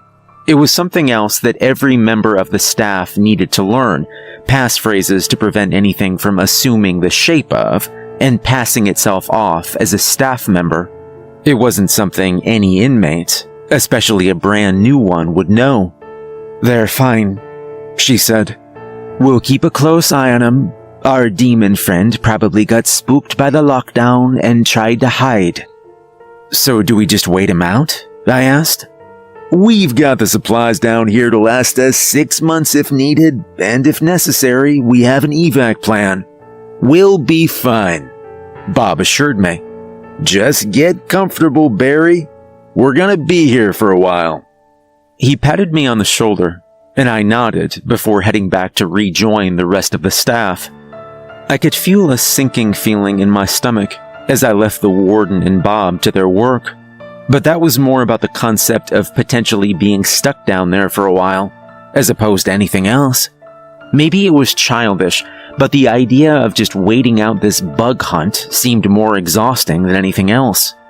I spotted Dr. Hendricks and one of our coworkers, Christina, sitting on a bend and talking quietly amongst each other, and I briefly considered joining them before deciding against it. Some other members of the staff had gotten into the food supply already and were passing out dried banana chips and bottled water.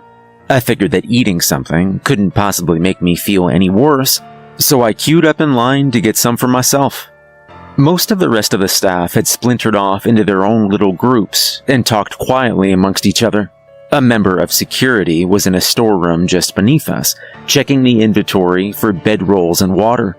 In the distance, I could hear the faint alarm outside in the hallway, and the reality of the situation that we were in hit me hard. I'd never actually thought I'd see the day I'd end up in this situation. Sure, I'd been briefed on the possibility of it back when I'd started. Bob had shown me the procedures to follow and everything, but he'd also told me that he'd only needed to activate Code Red and move everyone into the safe room once before, during a drill. Maybe it was a little arrogant of me to think that nothing would ever happen, and it was juvenile to be upset now that it was happening. And I was facing the possibility of being stuck in a cell of my own for the foreseeable future, but I digress. Regardless of how the situation made me feel, this was the reality I currently had to face. Once I got my banana chips and water, I looked over towards Dr. Hendricks. Christina was gone. I didn't see her anywhere nearby, but I didn't dwell too much on it either. I moved to sit down beside Hendricks, sighing and rubbing my temples as I did. "What a day, huh?" He laughed humorously. "You're telling me," he replied. "Any word on when they're gonna find this thing?" "Nope. It's still probably in Sector 4, but who knows? Maybe it hauled ass straight for the elevator and is already topside." "That's what I'd do," Hendricks said. I offered him a banana chip. He hesitated for a moment before taking one. "Any idea what got out?" "A demon. A new inmate," I said. "I was going with Bob to process it when we found the cell empty. My guess is it figured out how to dupe the guards, ate them, and then disguised itself as one. It'll make it a hell of a lot harder to find if that's the case, that's for sure. Even harder if it's smart enough to hide." Hendricks nodded thoughtfully, before staring out at the rest of the staff. "Where would it hide anyways? How many cameras are in here?" "It'd be hard to find a place that isn't on camera," I said. "Maybe the bathrooms. That's about it." Again he nodded, and I went quiet. Why was Hendricks of all people asking how many cameras were in here? The question seemed off. I surveyed the others in the safe room around us, subconsciously looking for Christina. "Did they say when they were going to get us out?" Hendricks asked. "It can't be long. A few days at most." "Well, we've got enough supplies to last us 6 months down here," I replied, looking back over at him. "Speaking of which, I could use a smoke. You got a match?" "Sorry, all out," Hendricks replied sheepishly. He smiled at me, but I couldn't help but think it looked just a little nervous. His eyes met mine, and as they did, I could see a quiet realization in them. With just one look, we both understood everything we needed to understand about each other. He knew that I wasn't really asking for a light. I knew that he wasn't really Dr. Jason Hendricks. Suddenly, the space around me seemed so much darker. I looked around again. The staff around us was still moving, but they seemed dimmer, almost far away, so far they wouldn't see what would happen to me. Hendrick's face began to change. His features seemed to fade away into something darker and less detailed. A blank black slate that looked charred and infected. With a panicked cry, I leapt away, falling off the bench and onto the floor as Hendricks slowly stood up. He didn't say a word to me. We were past the point of conversation. What he was doing was no doubt in self-defense. I knew what he was, and if he didn't kill me, I'd make sure that somebody killed him. The demon, Ferris, his body began to split open vertically from head to torso. I could see a reddish-pink maw opening up in him, like a horrific Venus flytrap of flesh. Rows upon rows of teeth awaited me in that gnashing mouth, and I knew he'd swallow me whole in an instant. No, was the only thing I could think to say.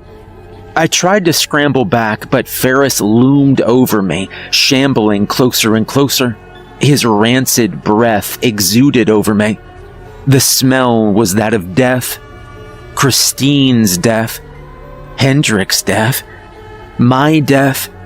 He overtook me, his arms seizing me by the shoulders as he forced my head towards his mouth. Desperate, I could feel the weight of my lunch utensils in my pocket. It wasn't much of a means of defense, but it was the only thing I had. I pulled the fork I'd carelessly jammed into my pocket earlier out. It wasn't much, just a simple stainless steel fork. But it would have to do. Without thinking, I thrust it into the pinkish flesh of Ferris's mouth. The fork tore through, drawing rotten black blood and earning an angry snarl from Ferris as he recoiled. His grip on me slipped just long enough for me to wiggle out of his grasp. I could see his body pulsating in pain as he ripped the fork from his mouth. He huffed in frustration before collapsing down to all fours and loping after me. But I'd bought myself just enough time to get up and run. I sprinted towards one of the dim figures nearby. Another staff member, somebody whose name I didn't remember off the top of my head, but he was my only salvation. I slammed into him, tackling him to the ground and praying it would be enough to break whatever illusion Ferris cast to keep the others from seeing me as he fled. As I hit him, the world suddenly seemed less dim. Ferris was almost on top of me, his hands grabbing at my body as he began to force me into his maw. This was it. I'd shot my shot. I'd made my one attempt at escape. Now I could only hope it would be enough. I didn't need to wait long for either death or salvation. Before Ferris could sink his teeth into me, he was violently pulled back. I could see the white coats of other members of the research team grabbing at him, pulling him away from me. It took almost 8 people to hold him back, and his jaws gnashed violently all the while. But when they slammed shut, they didn't slam shut on me. Ferris snarled and struggled.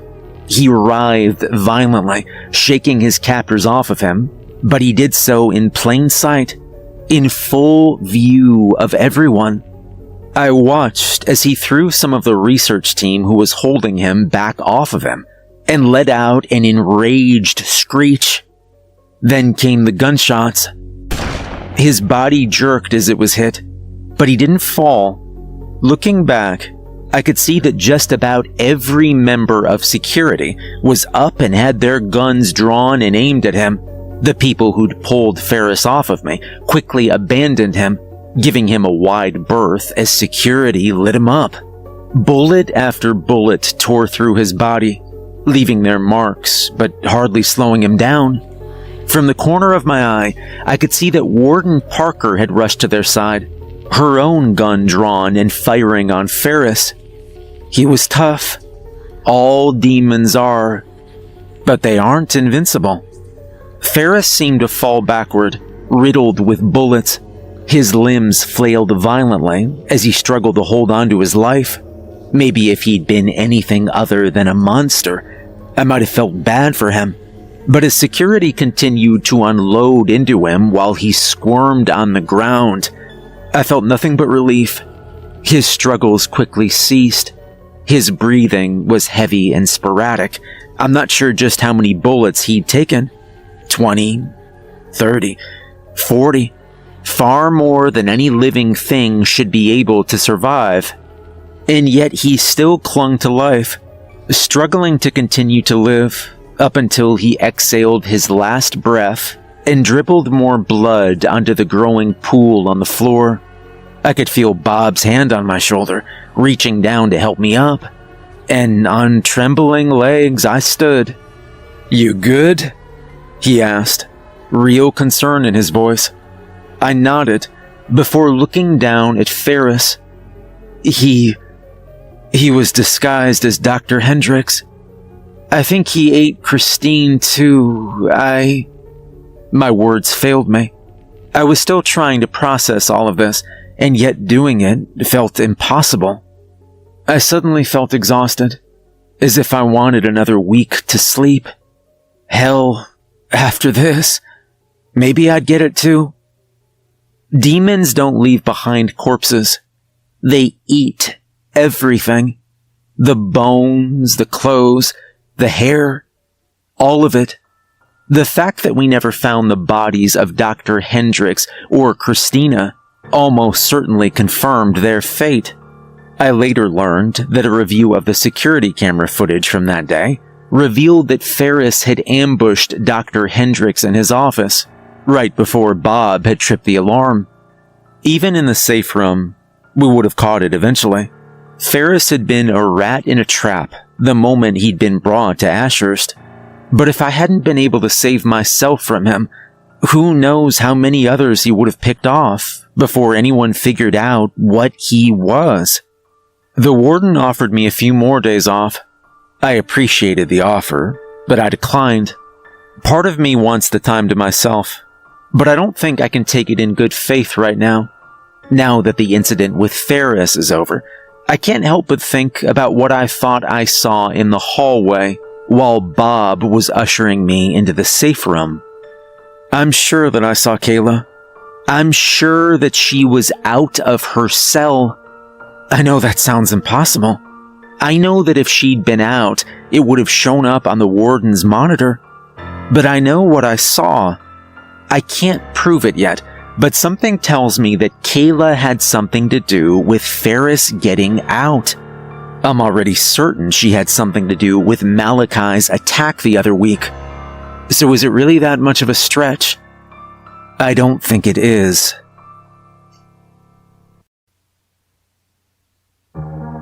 Most of the things we keep down in Ashurst aren't all that smart. Ghouls are little more than feral people, cursed by the Fae into madness. Demons are just hungry beasts, and even the most elusive of them can't escape their nature. Even the more intelligent creatures like Fae and vampires aren't smart enough to get far in their escape attempts.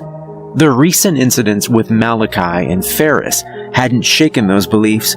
Malachi had been killed within minutes of his attempted escape, and Ferris hadn't gotten all that far either, even after disguising himself to look like one of our research team.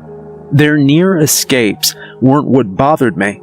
The fact that both had come very close to killing me wasn't what bothered me either, although both had given me my fair share of nightmares. No, what bothered me was the fact that their escapes seemed coordinated, planned, A demon like Ferris would have been under high security. Escaping should have been next to impossible. But he got out all the same. Maybe it was just human error, but that seemed like a stretch. And then Malachi. I could have chalked his escape up to bad luck if it hadn't conveniently happened right after we'd figured out another inmate had found a way to slip him coded messages. In a dead language, coded messages that, according to my rough translation, told him just how to dislocate his wrists to slip out of his cuffs. The fact that both of these incidents had happened within roughly a week of each other was even more suspicious. I believe in coincidence, but there's a very clear line between coincidence and an emerging pattern. I would have been an idiot to ignore it, especially when both incidents had one clear thing in common. Kayla. I was certain that I'd seen her out of her cell, walking the halls during the lockdown when Ferris had gotten out. I was damn near positive she'd walked right by me as I'd been headed to the safe room with the rest of the staff. I'd also taken the time to check what records we had on her. They were spotty. It's hard to track anything that's lived for a few hundred years. Most Fae, especially sirens, are basically ghosts in the first place, and the records get harder and harder to find the further back you go. But I found enough to make a case for Kayla being around California at the same time Malachi had been. From there, was it that much of a stretch to suggest that they might have both preyed on the Selenian people in the area and picked up some of the language? Hell, was it even a stretch to suggest that two bloodsuckers active in the same area at the same time were at least aware of each other? Maybe, but I didn't think so. What evidence I had was circumstantial, I'll admit it. The lack of anything solid was the only thing that kept me from barging into Warden Parker's office. While I struggled to imagine her not taking this seriously, I wanted something irrefutable, if for no other reason than to cover my ass. I figured if she was really up to something, then it wouldn't be that hard to find some evidence of it. Like I said before, the security at Ashurst is tight. No matter what game Kayla was playing, she couldn't slip through it all unscathed. There had to be something. Even if it was just something small, one little inconsistency to support my theory. Something that wasn't based on something I might have seen, or unreliable records on where she might have been 300 years ago. Something solid. And I knew just where to start looking. Pete was one of those work friends you sometimes have. The kind of man you'd sit by at lunch and talk to, then never see again for the rest of the day. From what I knew about him, he was an alright guy. Easygoing and upbeat. He talked a lot about his 2 kids, and he had video after video of them to share. I'd say they were boring, but I found it kind of heartwarming just how much he seemed to love them. He spent just about his entire day locked up in the security office with his coworkers, watching the cameras. They were just as laid back as he was, and once or twice I caught the smell of beer on him. I'm sure Warden Parker wouldn't have approved, but so long as they did their jobs right, she probably left him alone. He was more than happy to let me spend my early lunch break in the security office. While, technically, nobody except the guys who watch the cameras are supposed to be in there, they'd occasionally bend the rules, and Pete bent them often. I was always a little surprised that he had the balls to play things as fast and loose as he did. If Warden Parker ever found out, she'd probably have gone into an unholy fury. But he kept a low enough profile to not invoke her wrath. Pete was nice enough to let me go through the tapes from the day of Ferris's escape. I set myself up at a small computer in the back corner of the room, barely touching the ham sandwich I'd brought in, and worked quietly. As payment, I didn't notice the 6-pack of beer he took out of his desk, although I declined when he offered me a can. "Suit yourself, man," he said with a shrug, before opening a can and taking a long drink. After that, he left me to my work as I pored over the footage, starting with the camera feed from Kayla's cell. At a glance, nothing was out of place. Kayla was laying on her stomach in the shallow pool we provided sirens to soak in.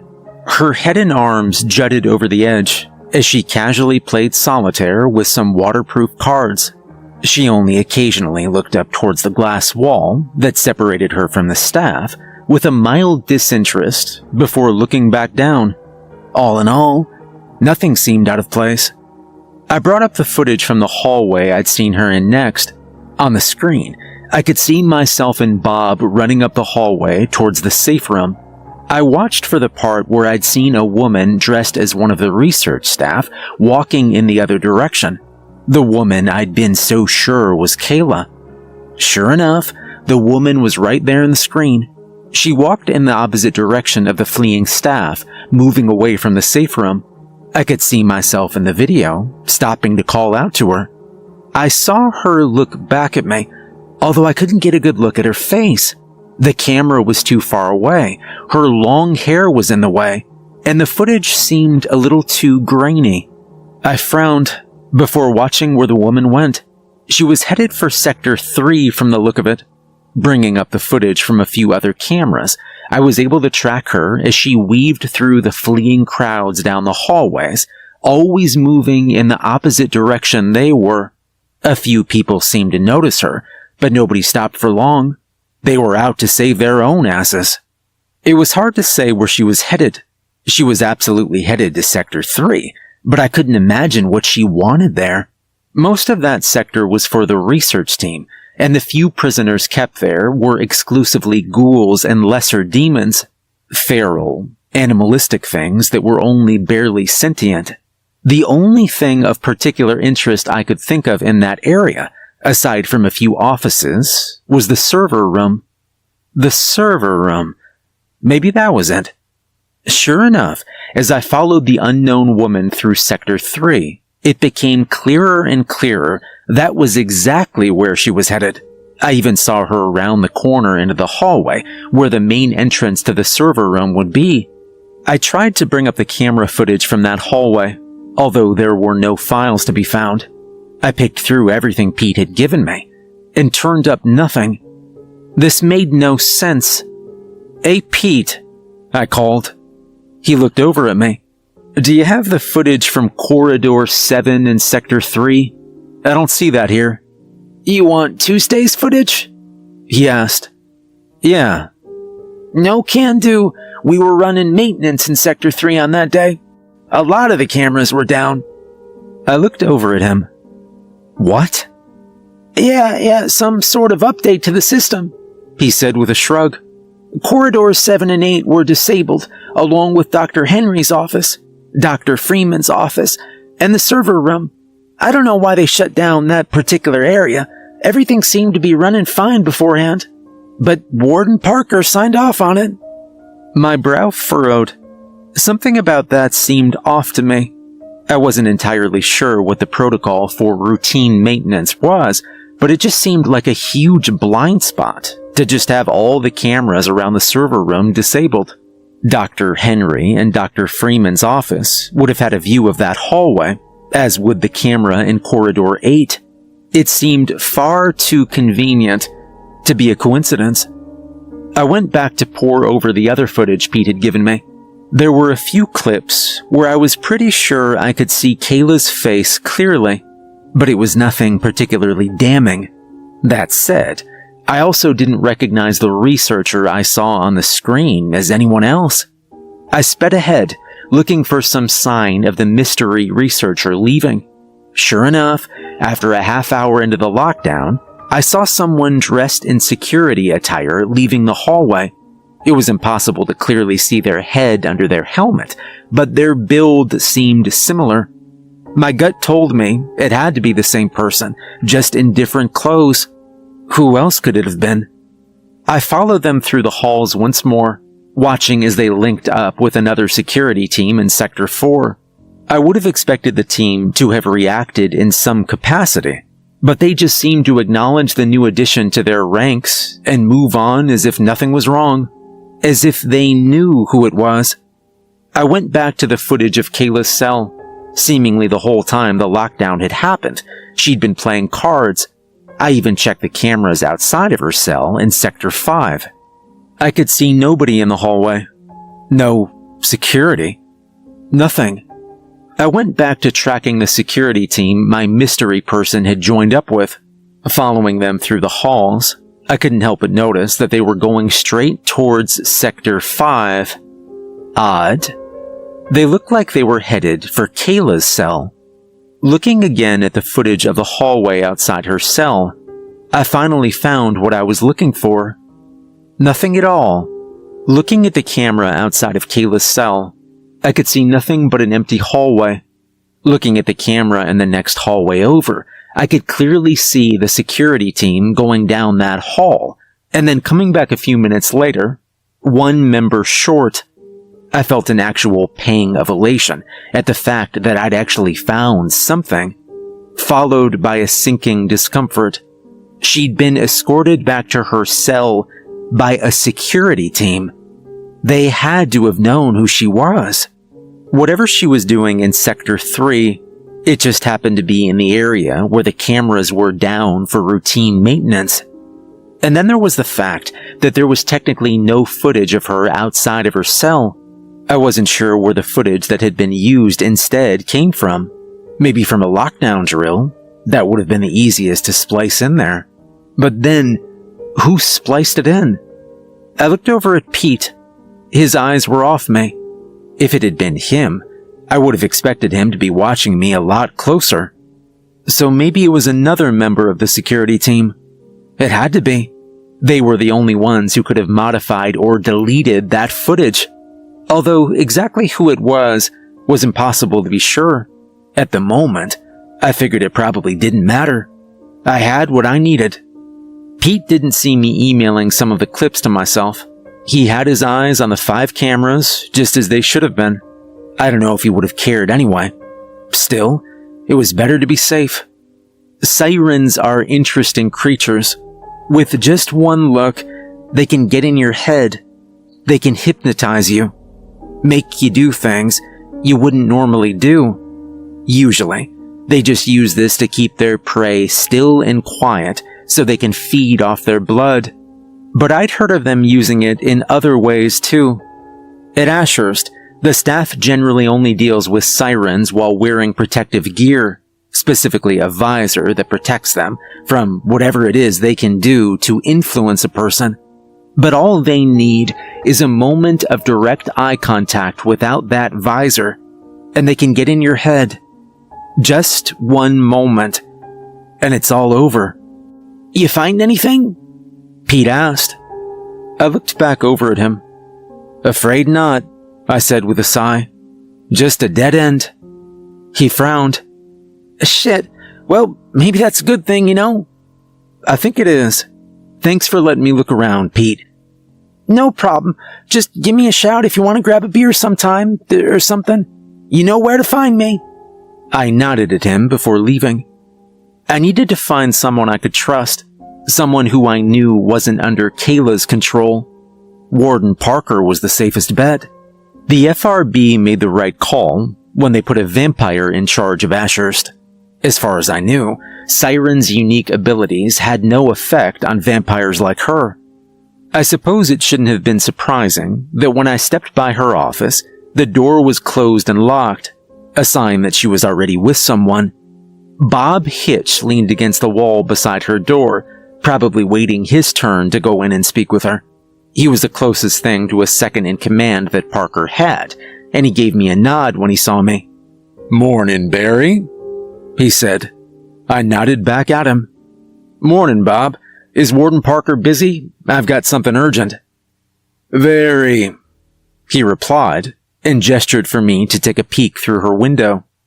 I made a point to be discreet, and tried to nonchalantly walk past while peeking in. I didn't get a good look at what was going on in there, but I saw enough. I could see Warden Parker at her desk, a grave expression on her face, and a familiar blonde perm sitting and speaking with her. Without even seeing her face, I knew who it was. Amanda Spencer, the director of the FRB, and her presence couldn't mean anything good. I leaned against the wall beside Bob, my brow furrowed, as I looked over at him. What the hell is Director Spencer doing here?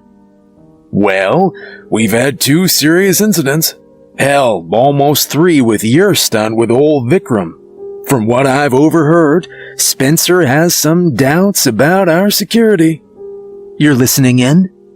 Bob cracked a wry smile. You wouldn't? He asked. He had me there. My guess is she's gonna want to reinforce the security measures, just as a precaution. It'll be a hassle, but after Ferris and Malachi, it might be a good idea. We've had too many casualties in the past few months.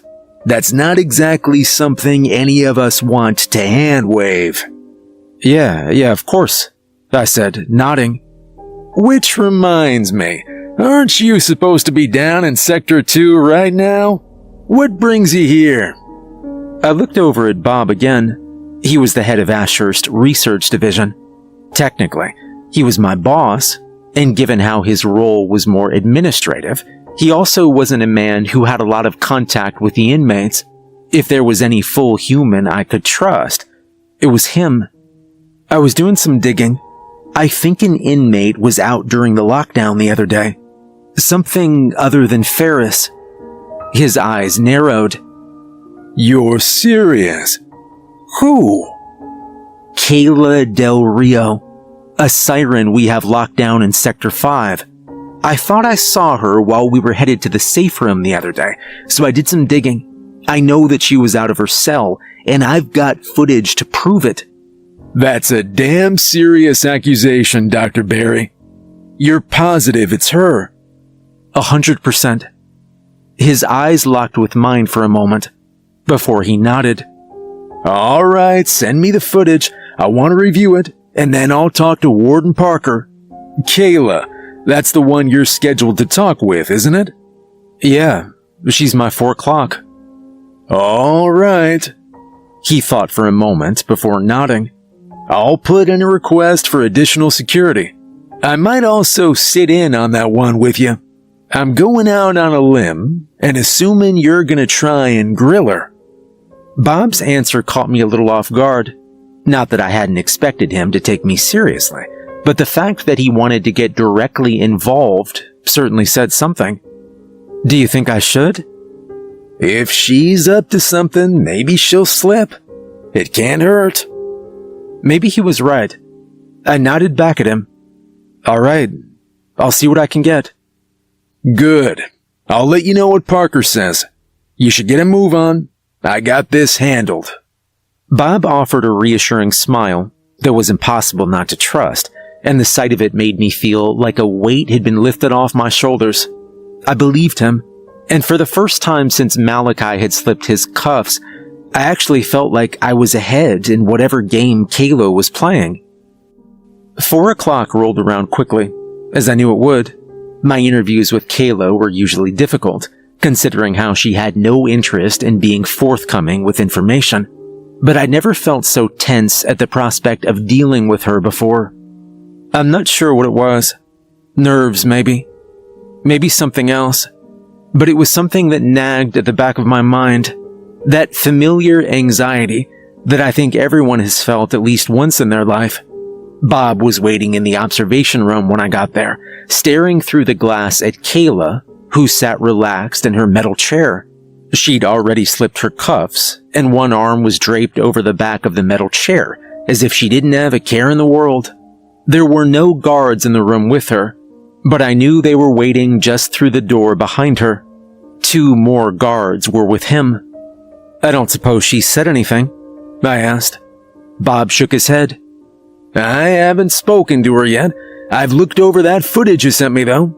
I think you're on the money. She was out during the lockdown.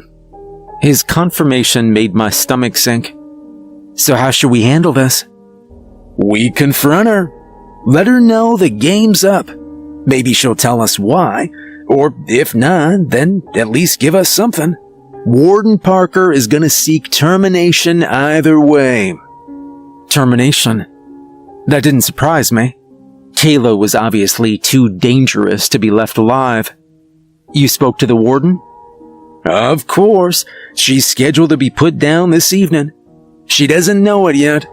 I'll leave it to you to break the news. I nodded. before taking a deep breath. I understand. Well then, no time like the present, I guess.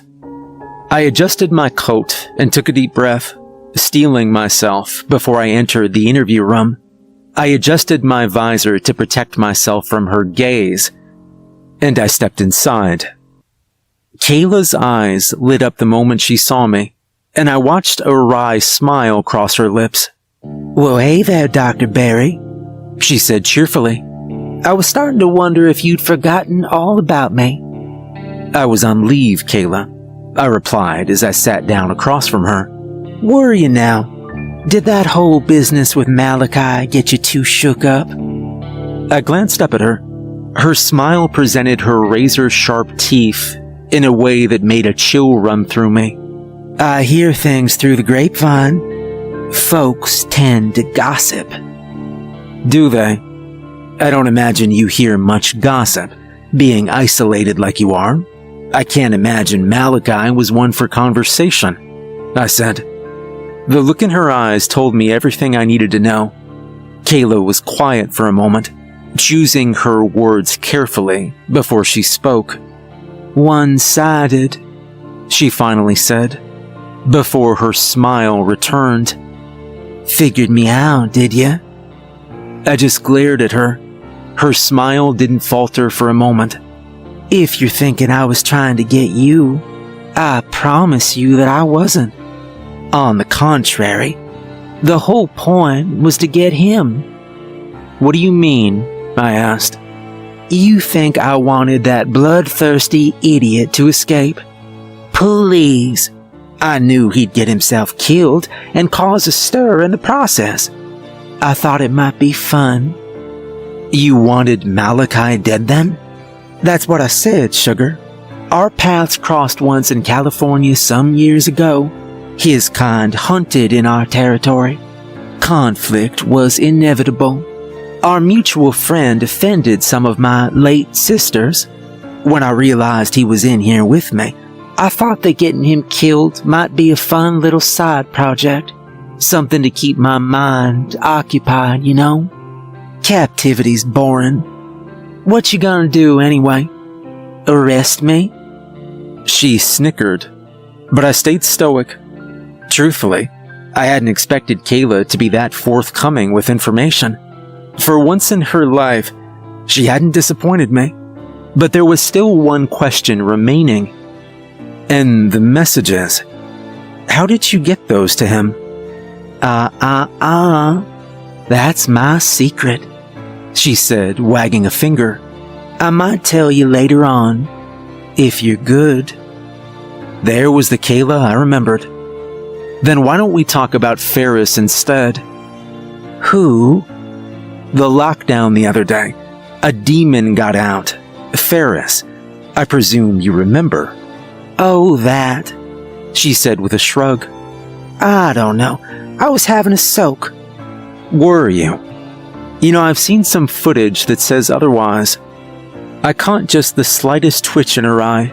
A momentary flash of something, although I couldn't tell what. Surprise? Anger, perhaps. Her eyes were locked with mine. Even through the visor I wore to protect myself from her gaze, I still felt something inside me shudder. What exactly are you talking about? She asked. Her tone was more aggressive than before. You were out of your cell. I saw you in the hall, and I've got you on camera. So far, my theory is that you somehow orchestrated Ferris's release so you could go for a walk down to the server room. Then some of your friends in security were nice enough to walk you back to your cell and tamper with the footage to try and hide the fact that you were ever gone. I know I'm missing some details, but that's about the size of it, isn't it? Her smile faded at last. Her eyes remained intently fixated on me. Can a girl go for a walk? Not a girl like you. Not in here. She scoffed. Well, I suppose not. Now I'm thinking about just how much I should tell you. Everything? Or just enough to leave you wanting more? If it affects your decision, you've been marked for termination this evening. I imagine this is the last time we'll be seeing each other." Kayla's expression seemed calm, despite the news I just broken to her. I caught the slightest hint of a smirk on her lips, but it faded quickly. "Really now? Well then, I guess you've got me." She held her hands up in a gesture of surrender. "You know, I was never the best liar. All this sneaking around, it's not my strong suit. I was always more of a hands-in-the-mud kind of girl. But alright, I'm gonna be good and generous tonight and tell you everything you want to know. How's that sound?" "Too good to be true," I replied. Her smile returned, and the sight of it created a sinking feeling in my stomach. "It always is, isn't it? See, y'all expect your escapees to make a beeline for the exit. Now, maybe I'm smarter than the average dumbass, but I went and figured that wasn't the best strategy. Nah, it's better to break the heater in that little puddle you people gave me to soak in. They want me sedated and blindfolded when they have to repair it. I only needed to break it twice. The first time was a test run to see what they do. The second time, I had an idea of how long the sedative would take to take effect and managed to fake passing out early. Then, I just needed a second to make eye contact with some idiot on the security team. Just one swing of your arm, and those visors can come right off, especially when security thinks you're passed out. After I had my one guard, I bided my time, took this place person by person. Hell, I probably run more of this damn place than the warden right now." As she spoke, I felt dread. Kayla seemed so calm and at ease. I felt so alone. I could feel Bob and the security team watching me from behind the glass. I knew they heard every word, and I knew they weren't coming. Kayla kept talking, simply because she could. Because it didn't matter what she told me at that moment. She knew I couldn't do a damn thing about it. "Oh, I imagine that right about now, they've got some doubts on the security of this place. I imagine they're gonna want to fix that real soon, and to do that, it might be better if they moved some prisoners out for a little while. Now, correct me if I'm wrong, but that's gonna be a bitch of a process, ain't it? A lot can go wrong on the road, you know. But you and I can talk about that later." She stood up, sensually leaning against the metal table, her face inching towards mine. "Relax, Doc. I ain't gonna hurt you. No, sir." She reached out, grabbing my visor, and I let her. Every fiber of my being told me to try and run, but I knew that the doors would be locked. I knew that neither Bob nor security would let me out. Not until she was done with me. All I could do was sit there, rooted to the spot, and feel utterly helpless. Kayla gingerly pulled the visor off my face and set it down on the table in front of me. And for the first time, I looked into the eyes of a siren, and I could feel my muscles relaxing. The room around us seemed to fade away. All I could see were those intense brown irises, and all I could hear was Kayla's soothing voice. Her hands were ice cold as they rested on my cheeks, and behind her lips, I could see jagged teeth. I stepped out of the interview room, feeling more composed than I did when I came in. It was strange. Some deep part of me felt genuine fear. My heart was racing 1,000 miles per second. My hands were still shaking. The world felt hazy and detached, as if I were drunk. My every movement seemed like my own, although something felt wrong. Something that I knew and didn't know at the same time. It was an impossible feeling to describe. Bob regarded me silently before offering me a warm smile that didn't reach his eyes. No, his eyes said something else. Something I now understood all too well. There was an awareness in them, a knowledge that we both shared, a part of ourselves locked away, shut down. It was our turn to be prisoners now. I looked back at Kayla through the window. She sat still as security cuffed her again, and she wore a knowing smile on her lips. I knew that it wouldn't be long.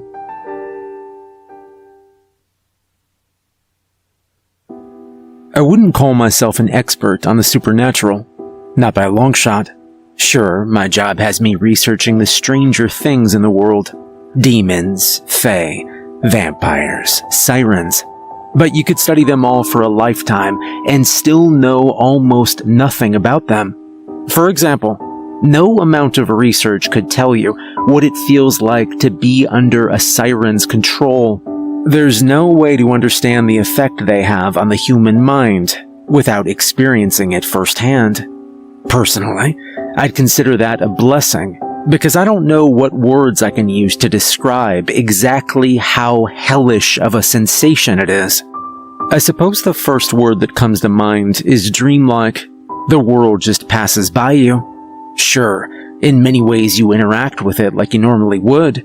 After Kayla plucked the visor off my face and put me under her control, I went home that night just like I would any other night.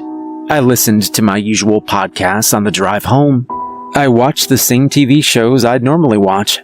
I did everything I would have done, as if nothing had happened. And yet somewhere in the back of my mind was this knowledge, this awareness that something was off.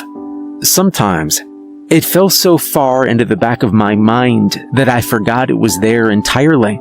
Sometimes it was so prominent it felt like that at any moment I might break free of it and suddenly come back to my senses.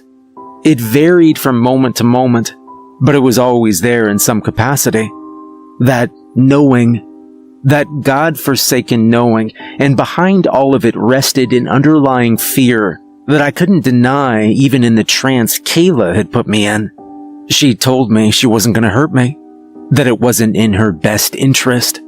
She'd patted me playfully on the cheek before sitting back down in her metal interview chair. She glanced over at the camera in the corner of the room with disinterest before looking back at me and pushing my visor back over. "Put that back on. Let's at least keep up appearances." My hands moved automatically, putting the visor back where it belonged. Kayla's knowing smile had remained the entire time, coy and cocky. She knew she was holding all the cards, and now there was no need to pretend she wasn't. "You should have a nice chat with Bob later. Put us into closer contact. Maybe I'll finally play nice and tell you about some of them bodies, huh?" She chuckled. "Seems only right, given I'm set up to die this evening. Shit, I really hope that don't get delayed too long." The part of my brain that was still me could feel my heart sinking a bit. She probably knew as well as I did that Bob hadn't put in any request for her termination. If he was in her pocket too, why would he? "Oh, I wouldn't be so sulky. I can't see it on your face, Doc, but I can see it in your eyes. Do what I do long enough, and you can always tell. I reckon it'll be just a few more days before I'm out of your hair. Then, if I were you, I'd ditch the FRB while there's still time. Between you and me, I've been fixing to torch this whole stupid little op for a few years now. Gotta admit, this wasn't quite what I envisioned, but when life gives you some lemons, you gotta make yourself some lemonade." Torch this op? I didn't quite understand what she meant. While my body sat prone and obedient, my mind struggled to work through the haze that now filled it. She'd been in the server room when she'd slipped up, hadn't she? God only knew what she'd been looking for in there, but I had no doubt she'd found it. And if she was looking to try and take down the FRB, she'd absolutely find everything she needed in the Ashurst server room. Kayla's eyes remained locked on mine, and I knew she could read my every thought. You're trying to put it all together, ain't you? Don't strain yourself. It ain't your business anyhow. Right now, your business is to keep good and quiet about who's running this place and stop poking around so much. Is that clear? Yes, ma'am, I replied. The words coming out of my mouth were in my voice, but they weren't my words. They were just what Kayla wanted me to say. Well then, you and I are done here, she said, and shooed me with a wave of her hand.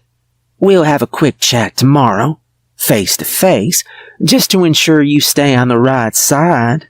But until then, you and I got nothing to talk about. Sure enough, when I got in the next day, I found an email from Bob on my computer. It was just a simple change in my schedule. I was booked to see Kayla at the end of every day for the foreseeable future. No doubt so she could ensure I stayed under her spell.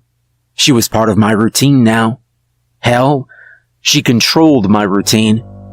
Even now, I struggle to fully recall the days I spent under her control. It all seems to blend together. I don't think that at the time, I was even aware of how many days had passed. Not really. Everything just blended together into a disorganized haze. I can remember some of the mundane details. Lunch with Pete, a few standard interviews with other inmates, and the inevitable encounters with Kayla that ended each and every day at work. Those encounters were thankfully always brief. I'd go into the interview room, sit down, remove my visor, and we'd go through the motions, talking for the sake of talking, and I remember very little of what she said. Trying to pinpoint any one conversation feels like trying to remember a dream you had months after it. Only the most prominent things stick out in my mind. The rest is all either forgotten or just white noise. I think it was about 3 days after Kayla took hold of me that Warden Parker called most of the research team into one of the conference rooms. I'd say she looked more serious than usual, but that may have just been wishful thinking. The part of my mind that was still somewhat conscious prayed she'd somehow found out about what was going on. Maybe Bob had slipped out of Kayla's control long enough to fill her in. Maybe she'd done her own investigation. If only I had such luck. I'm sorry to take you all away from your work. I recognize that you're all quite busy and on edge, she said. Her tone was brisk, exhausted almost. She leaned against the far wall of the room. Her straw cowboy hat was sitting on the table. However, over the next few months, our schedules are due to change drastically, and I need to make sure that everyone is on the level. I think we're all well aware of the recent security incidents that have occurred, and the considerable loss of life that they've caused. She let that statement rest for a moment. In the past, we've prided ourselves on the safe environment we've created for our employees. Any compromise to that environment is something I take incredibly seriously. I'm not running a chop shop here. I understand you all trust both myself and the security of this facility with your lives each and every day. And the fact that I have failed so many of you is not something that sits well with me. That is why I've had some recent discussions with Director Spencer of the FRB. There are clearly some flaws in our security. Flaws that have recently been exploited to disastrous effect. I refuse to let that stand. So, starting Thursday, we will be making efforts to remove those flaws. The process will take some time. The renovations will be extensive to some parts of the facility, but they are necessary. Unfortunately, with work being done on the facility, we are in a weakened state. Our security may be weaker and easier to exploit during this time. To that end, the FRB has generously begun setting up a temporary backup facility to hold the more high-risk inmates until we're back up to full strength. I've given authorization to open up the loading elevator for ease of transport. Starting Thursday and continuing over to Saturday, we will be relocating certain high-risk inmates to this backup facility until further notice. I've already briefed the security team, who will be taking on the brunt of these duties. Mr. Hitch will subsequently divide your teams as needed to ensure your work is not severely impacted, and for added security, I've signed the termination orders for several of our more dangerous inmates who may be unable to be moved. Those will be carried out over the next several days. Now, to those of you who are familiar with our procedure for internal renovations, this is standard procedure. However, to any of you who are not fully familiar with our renovation procedures, I invite any of you with questions to come see me or Mr. Hitch. Our goal is to make this as easy on you as we can. Someone put their hand up, and the warden nodded in their direction. Which inmate specifically will you be moving? They asked timidly. I recognized the voice as one of the newer hires. That's an excellent question, the warden replied. Our current priority is an entity who could use the disarray caused by the renovations to slip out. Any demons and mimics who were not marked for termination will be shipped out on Thursday. Security has already begun to prep them. On Friday, we will be moving any fae that pose a significant risk, mostly sirens. However, old Vikram will also be temporarily relocated. The silent unease that filled the room was almost audible. You're moving old Vikram? Someone asked warily. Is that even safe? Relatively, interjected Bob. He sat a short distance away from the warden, his hands folded on the table. While it doesn't kill him, Vikram takes some time to adapt to extreme cold. In a sense, we can temporarily freeze him. So long as he's kept in the proper conditions during transport, he'll be completely unconscious. We've moved him to a temporary secondary facility before with this method, so we know how it works. We've already begun to put him under and excavate access to his cell. I assure you, old Vikram will be under heavy security during and after transport, the warden added. I'll be accompanying him myself. If he somehow wakes up and tries to get out, he'll need to go through me. That only reassured some people. As the meeting carried on, I found myself glancing over at Bob. Though he appeared composed, I could see something in his eyes, a knowledge that conveyed something. And without so much as a word or a micro-expression, I understood what it was. Terror. The kind of paralyzed terror of a man standing in front of a train as it bore down on him. The kind that leaves a person shrieking like a banshee in sheer panic. And I knew exactly what it was that terrified him. They'd be moving both Kayla and old Vikram on Friday. I didn't think that was a coincidence. I knew in my gut that Bob knew it wasn't either. Hell, maybe he'd been the one who'd arranged it. Who could say? But I knew that whatever was doomed to happen, it wouldn't be good. I knew that. But even as the same dread that filled Bob began to well up inside of me, I couldn't do anything but listen quietly as Warden Parker took simple questions and firmly put down every concern. She thought she was still in control. She had no idea. The days kept drifting by in a dreamlike haze. During my interviews with Kayla near the end of every day, she gave me nothing. No clues towards whatever she was planning. Every time we spoke, she'd speak disinterestedly about the people she'd fed on, recalling vicious kills fondly, as if she were reliving happy memories. I count myself lucky that I can only barely remember the details, although I don't know if they just didn't penetrate the fog that filled my mind, or if I chose to forget them. The hours counted down, and I could sense it.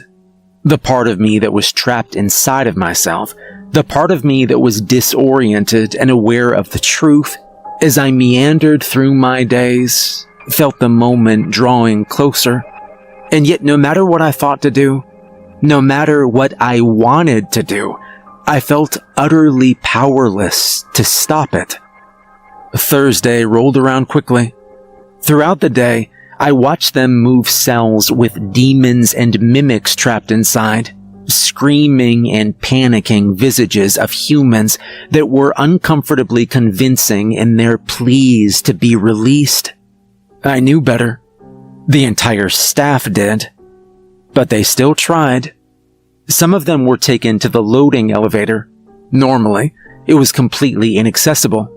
The doors were hidden and could only be opened by the warden, and when not in use, the elevator shaft was sealed by a thick cement slab and buried to prevent anything from using it to escape. I'd heard them excavating it and seen the site on the south side of the prison during the evenings. I could even see the pieces of the cement taken out of the shaft. When the work was done, I knew they'd lower it all back in to assure the shaft was sealed back up. It was easier that way. The creatures that weren't taken to the loading elevator to be put on trucks were taken to Sector 2. When the cells were rolled back, they were empty. Most of the inmates they took were demons. Ashurst only had 2 mimics in captivity, neither of whom they could kill. Of those demons, I imagine over half of them were terminated. I didn't consider it much of a loss. Though I knew what was waiting for me, Thursday didn't end with a bang, but a whimper. Just like any other day, I finished my work and I went home. From the parking lot, I could see bright lights and personnel around the loading elevator, but I wasn't close enough to get a better look, and some small, selfish part of me hoped that whatever would happen tomorrow, maybe I wouldn't be part of it.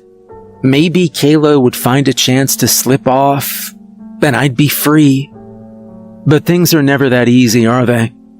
Friday came, as it was doomed to. I spotted Bob out in the parking lot, waiting by the door when I got there, and though I walked towards him with a neutral expression, I couldn't help but feel a growing fear in my chest. I could tell Bob was afraid too. "Morning, Barry." His tone was upbeat and friendly as always. It didn't set me at ease. "Morning, Bob. Is everything all right?" We both knew that it wasn't. Yeah, it's great.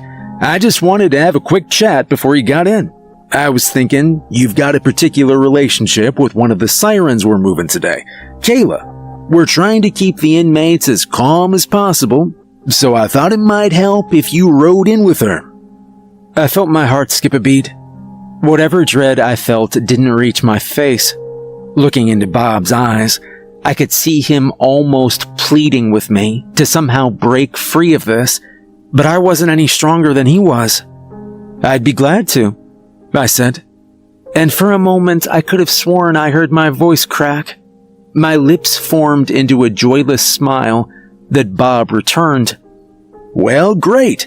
We'll be riding behind old Vikram, so at least you're amongst friends." He chuckled. It sounded genuine, despite the lack of any real humor in it. He patted me on the shoulder and turned to head inside, and I matched his pace. I'd been right. It wasn't a coincidence that Kayla and Vikram were being moved on the same day. While I doubted they were collaborating, there would have been no way for her to contact old Vikram. Of that much I was still certain. I was sure that Kayla was looking to rectify that. After all, if she set him free, well, I imagined that old Vikram would feel awfully charitable towards her. perhaps charitable enough, to offer her some sort of boon. I didn't know what Kayla would have requested from a creature with old Vikram's power, but I also didn't want to find out. I was there, watching as Kayla was escorted towards the loading elevator. A team of guards walked her and several other sirens in captivity towards the lift, which moved up in an incline. Her hands were cuffed in front of her, and her eyes were covered by a blindfold, but I knew she could slip those cuffs at any moment. She was just waiting for the right one. Above us, I could see pale sunlight gleaming down, the first sunlight Kayla had probably felt in months. I could see her looking up at it, as if she could see it through her blindfold, and I could see the ghost of a smile on her lips as the elevator began to rise. The trucks were waiting near the top of the lift. I could see one large unmarked semi off to the side. No doubt that was the one that held old Vikram. I spotted the warden standing nearby, speaking to one of the guards. The rest of the trucks were standard prison transport trucks, one for each siren. Security split them up and led them one by one to their trucks. As one guard grabbed Kayla by the arm and pulled her towards hers, I followed. I spotted Bob already waiting inside, a lever-action rifle across his lap. I got into the truck first and sat beside him. 2 security guards hauled Kayla in behind me as someone else closed and locked the door behind us. Kayla was pushed down into a seat across from me. Although she seemed comfortable enough, she had the knowing grin of a kid who knew they were on their way to Disney World plastered over her face. One of the guards beside her reached over to pull her blindfold off. Her eyes darted between myself and Bob. "Hey, y'all," she said, her tone cocky. Her eyes settled on the rifle in Bob's lap before returning to me. "You know, it's been a while since I went on a road trip. How about you guys?" Nobody answered. She just chuckled and rested her head against the wall of the truck. "Okay, alright, I see how it is. Well then, boys, first things first. Where's my hat?" From underneath his seat, Bob took a brown Stetson hat. Kayla slipped effortlessly out of her cuffs and snatched the hat away from Bob before placing it on her head. "Well, alright then, let's get this party started." Kayla stood up and took the rifle off of Bob's lap. "You, I want you driving," she said to him. "And you," she gestured to one of the 2 guards, "you're in the passenger seat. You 2 stay close to that semi. I reckon they got the old Faye in there. Soon as we're clear of this shithole, I want you to open the back gate of it up." On cue, Bob and the guard got up and opened the door of the truck. They were gone a moment later. They closed the door behind them. Kayla's eyes focused on me now. "And you, my understanding is, they've got our friend in the semi under some sort of sedation. You're gonna wake him up. So that leaves just you." She looked over at the final guard. "Anyone behind us gets any ideas, you shut them down, you hear?" "Yes, ma'am," the guard said quietly. "You know, that is what I like to hear." Kayla purred, and almost as if on cue, I could hear the engine for the truck starting. It lurched as it began to move. The transport was beginning, and I could see the cruel excitement on Kayla's face. She slung the rifle over her shoulder as she approached the front of the transport. There was a small window with an aluminum mesh covering it that let her see into the cab. Looking past her, I could see the semi in front of us as the truck fell in with the rest of the convoy. It was still several feet ahead, but I could feel the truck gaining speed. Kayla watched for a few moments, letting us move away from Ashurst onto the back roads of Arizona. I watched her unzip her jumpsuit and tie the sleeves around her waist. Underneath, she wore a plain white tank top. I could almost see her gills underneath the fabric, along her sides. Her arms looked toned and muscular, and she cracked her knuckles in anticipation. The semi with Vikram in it was getting closer, and after a few moments, Kayla finally made her move. Rifle still in hand, she turned and headed for the back of the transport. Without a second thought, she threw the doors open, revealing the trucks behind us and the Arizona highway speeding past. In the distance, I could see Ashurst itself getting smaller and smaller. Kayla regarded it with a cold satisfaction before taking aim with her rifle at the truck behind us, and with a vicious smile, she pulled the trigger. The windshield fractured. I saw the body of the driver jerk as the truck veered off the road, disrupting the convoy. Laughing to herself, Kayla reached up to lift herself up onto the roof of the truck without so much as stopping to take in the chaos she'd caused. With surprising ease, she vanished onto the roof, and I could hear the sound of her body against the metal above us. My heart was racing, but my muscles didn't move. My body would not obey me, even as I felt the panic setting in. As the wind raced past us, I heard the crack of Kayla's rifle again. Ahead of us, I saw the rear of the semi swerve as one of the tires was blown out. The heavy stink of burnt rubber filled the air, although it passed soon enough. The semi struggled to correct itself, and from the cabin, I could hear Warden Parker's voice coming in through the radio. Transport 6, what the hell are you doing? Neither Bob nor the guard in the passenger seat gave any response. Transport 6, respond. Shit, get us out of here. The semi jerked violently to the left, leaving the highway and tearing off into dust. I could hear Kayla pounding on the roof of the cab, urging Bob to follow, and I felt the truck shake as we gave chase. The rifle fired again, taking out another rear tire of the semi. It didn't stop it. I didn't know if Kayla even had enough ammo to stop it, but it slowed it down enough.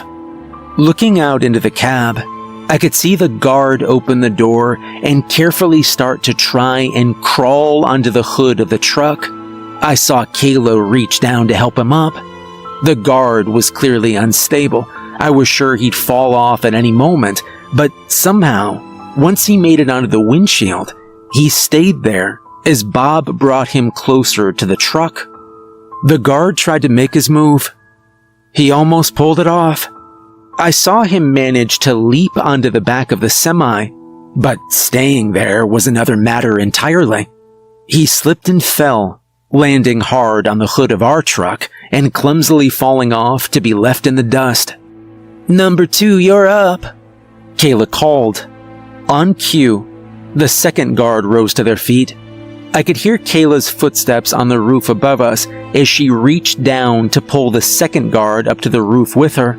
I saw them slide down the windshield to make the same insane suicidal jump that the first man had tried. Bob sped closer to the semi to try and give them a chance, bumping against the back of it. As he did, the guard jumped. They did better than the last guy. At least they managed to hold on and clung to the back of the semi for dear life as they struggled to open it. I don't know how they managed to do it, but they did. With a grunt and a push, the guard lifted the back of the semi up before looking up towards Kayla, almost as if they were desperate for approval. She just knocked on the roof of the truck again. My turn. On autopilot, I rose from my seat and approached the back of the truck. Just like I'd seen Kayla do, I reached up to try and climb onto the roof. I couldn't do it by myself, but she grabbed my arms and hoisted me up like I was nothing. "Do your thing, Doc. Let's wake that sumbitch up," she said. Looking into the yawning back of the semi, I could see a rectangular cell made of reinforced glass. The frost on the inside made it hard to see anything, but the vague humanoid shape of old Vikram himself. That was enough to make my heart skip a beat. Every logical cell in my body knew better than to dare approach him, but I wasn't the one in control. With the same suicidal devotion the other guards had displayed, I timidly crawled along the roof of the speeding truck towards the back of the semi. The guard perched on the hood of the car offered me a hand to help me, and as they did, I spotted movement from the corner of my eye. The passenger door of the semi had swung open, and I could see someone hanging out. Warden Parker. Her .45 sat in her hand and was aimed directly at our truck. I don't recall hearing the gunfire, but I remember hearing the sound of bullets striking the body of the truck. The guard pushed me forward, sending me stumbling face first into the back of the semi. Looking back, I could see Kayla sliding down the windshield in after me. The guard's body jerked back suddenly, a shower of his blood spraying onto the windshield. His limp body slid off of the truck and into the dirt below. Bob's truck seemed to back off a little, falling behind us to avoid Warden's gunfire. Kayla grimaced, clearly frustrated, but she just chambered a new round and waited. "Get to work, Doc," she said coldly. Above us, I could hear the weight of Warden Parker on the roof. She was coming for Kayla. Still without control and on unsteady legs, I shambled towards old Vikram's cell. On one wall, I could see a screen giving a temperature reading of the inside of the cell itself. I tapped at it, bringing up a menu. Then, after taking a deep breath, I brought the temperature up. It was only a matter of time until that took effect. From the corner of my eye, I could see Warden Parker dropping down into the semi behind us. Kayla raised her rifle to fire, but the warden was on her first. She tackled Kayla, slamming her into the wall of the semi and grabbing at her gun. The rifle discharged, its stray bullet whizzing out into the scrublands behind us. The warden slammed her head into Kayla's, disorienting her just long enough to rip the rifle from her hands and hurl it out of the back of the semi before going for her pistol. She got off one shot, grazing Kayla's shoulder, before she grabbed her by the wrist, forcing her gun off to the side and aiming it at me.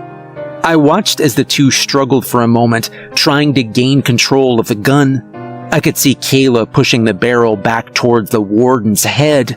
I could see the sadistic glee in her eyes. And the warden could too. The gun slipped from her hand and clattered against the floor. With a quick sweep of her boot, the warden kicked it deeper into the semi, a few feet away from me, before Kayla hurled her aside.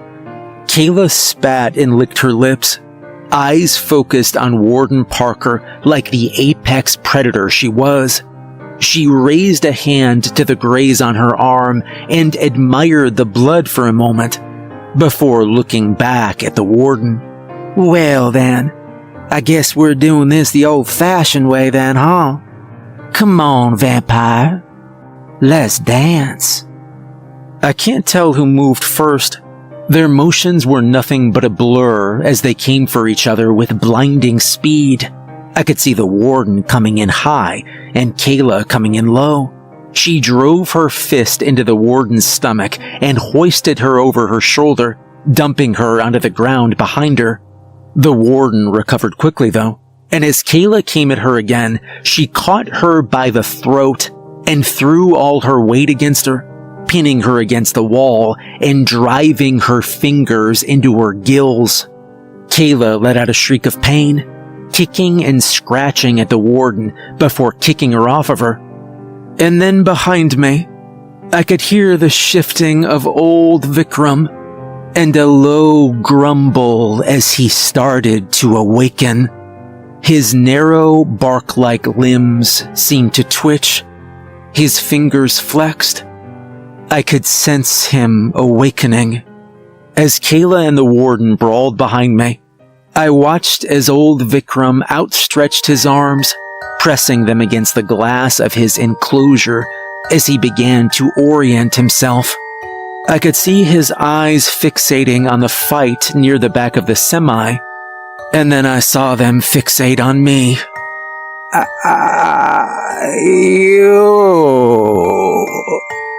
His voice was as raspy and unsettling as I remembered. Just the sound of it made me shrink back. "You've awakened me. Why?" Looking into old Vikram's eyes, I felt that old familiar terror. I remembered the screams of the ghouls he'd set upon me before.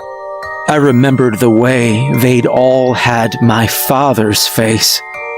But beneath all that fear, I felt something I didn't expect. Hope.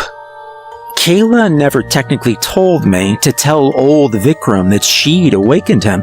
She was supposed to be there to do so herself. But considering that Kayla was currently occupied, I'm not sure if in that moment I broke through whatever spell she had me under, even if only for a moment, or if I found a loophole. I don't suppose it really matters either. "I have a bargain for you." The words felt difficult to get out. I'm not sure if it was whatever hold Kayla had on me, desperately trying to stop me, or my own doubts about what I was about to do, but I knew that the warden couldn't hold her own against Kayla forever.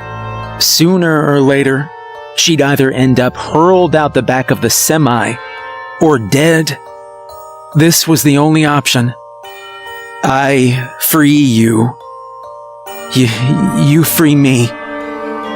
Old Vikram stared at me, as if he was considering my offer. I could hear his ragged breathing growing heavier as he exhaled, and then I heard his laughter. "Oh, is that it?" "That's it," I said. My teeth gritted, and I prayed it would be enough. "A simple matter, then." Almost as soon as those words left his mouth, I felt the fog in my mind clear.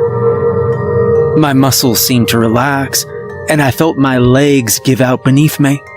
I clutched my head, exhaling suddenly, as my mind became mine again. It was overwhelming, a rush of sensation that nearly blinded me to the situation I was still in. Just within arm's reach, I could see the warden's 45, and I knew what I had to do. With a roar, old Vikram slammed against the walls of his cell. Almost on cue, both Kayla and the warden looked over at him, realizing at the same time that he was awake, and they bore the exact same expressions on their faces. Dread. I snatched up the gun and took aim at Kayla. Her eyes darted over towards me before widening. I pulled the trigger and struck her in the shoulder. With a cry of pain, she fell backwards and placed her hand over the wound. On unsteady legs, I rose upwards and ran for the back of the semi. With Kayla down, Warden Parker did the same.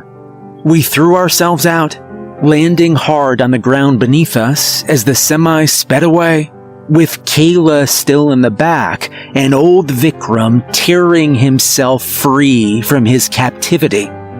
I looked up, watching as the semi-truck sped forward. I could see old Vikram tearing at his own cell, his every movement violently rocking the semi, until at last, with a final snarl, he broke free. The semi seemed to tilt to the side. It almost righted itself before it tipped and skidded along the ground, kicking up dust as it did. And then there was nothing but silence. Warden Parker held up a hand to shield her eyes from the intense sunlight. She squinted as she tried to get a look at the crash, but it was hard to see anything amongst the dust. I'm sure that I saw the shape of old Vikram rising out of the truck. I'm sure I saw those narrow, tree-like limbs. But it's hard to say for sure. I don't regret letting old Vikram loose. I don't think Warden Parker blames me either. She knows it wasn't really me who was behind it. All the same, cleaning up the mess has occupied most of her time during the repairs. Kayla and Vikram are the first two escapees from Ashurst. She's dedicated to make them the last. The aftermath of Kayla's escape attempt has been difficult. By the time Ashur's security team found Parker and I, and were able to examine the wreckage, there was no sign of either old Vikram or Kayla, aside from some footprints. Neither the warden nor I saw them slip away, but creatures like that have their ways. Part of me wants to believe that old Vikram did something to Kayla, dragged her to some sort of hell or something, but I'm not that optimistic. They found Bob's body a few days later in the bathtub of a motel by the Texas border, drained of his blood. The truck we'd loaded Kayla into was parked out front. A few folks mentioned seeing a pretty woman with a Stetson cowboy hat in town, but nobody knows where she might have gone. I've been debriefed 1,000 times by now, but I still don't know where Kayla is going, or what exactly the next step of her plan is. I'm sure that one way or another, in due time, we'll find out.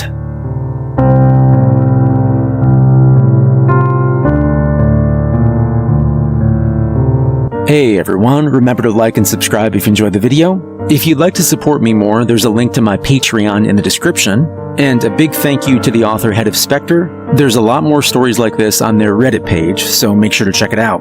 And remember, if you ever get a job at Ashurst Prison, don't look a siren in the eyes.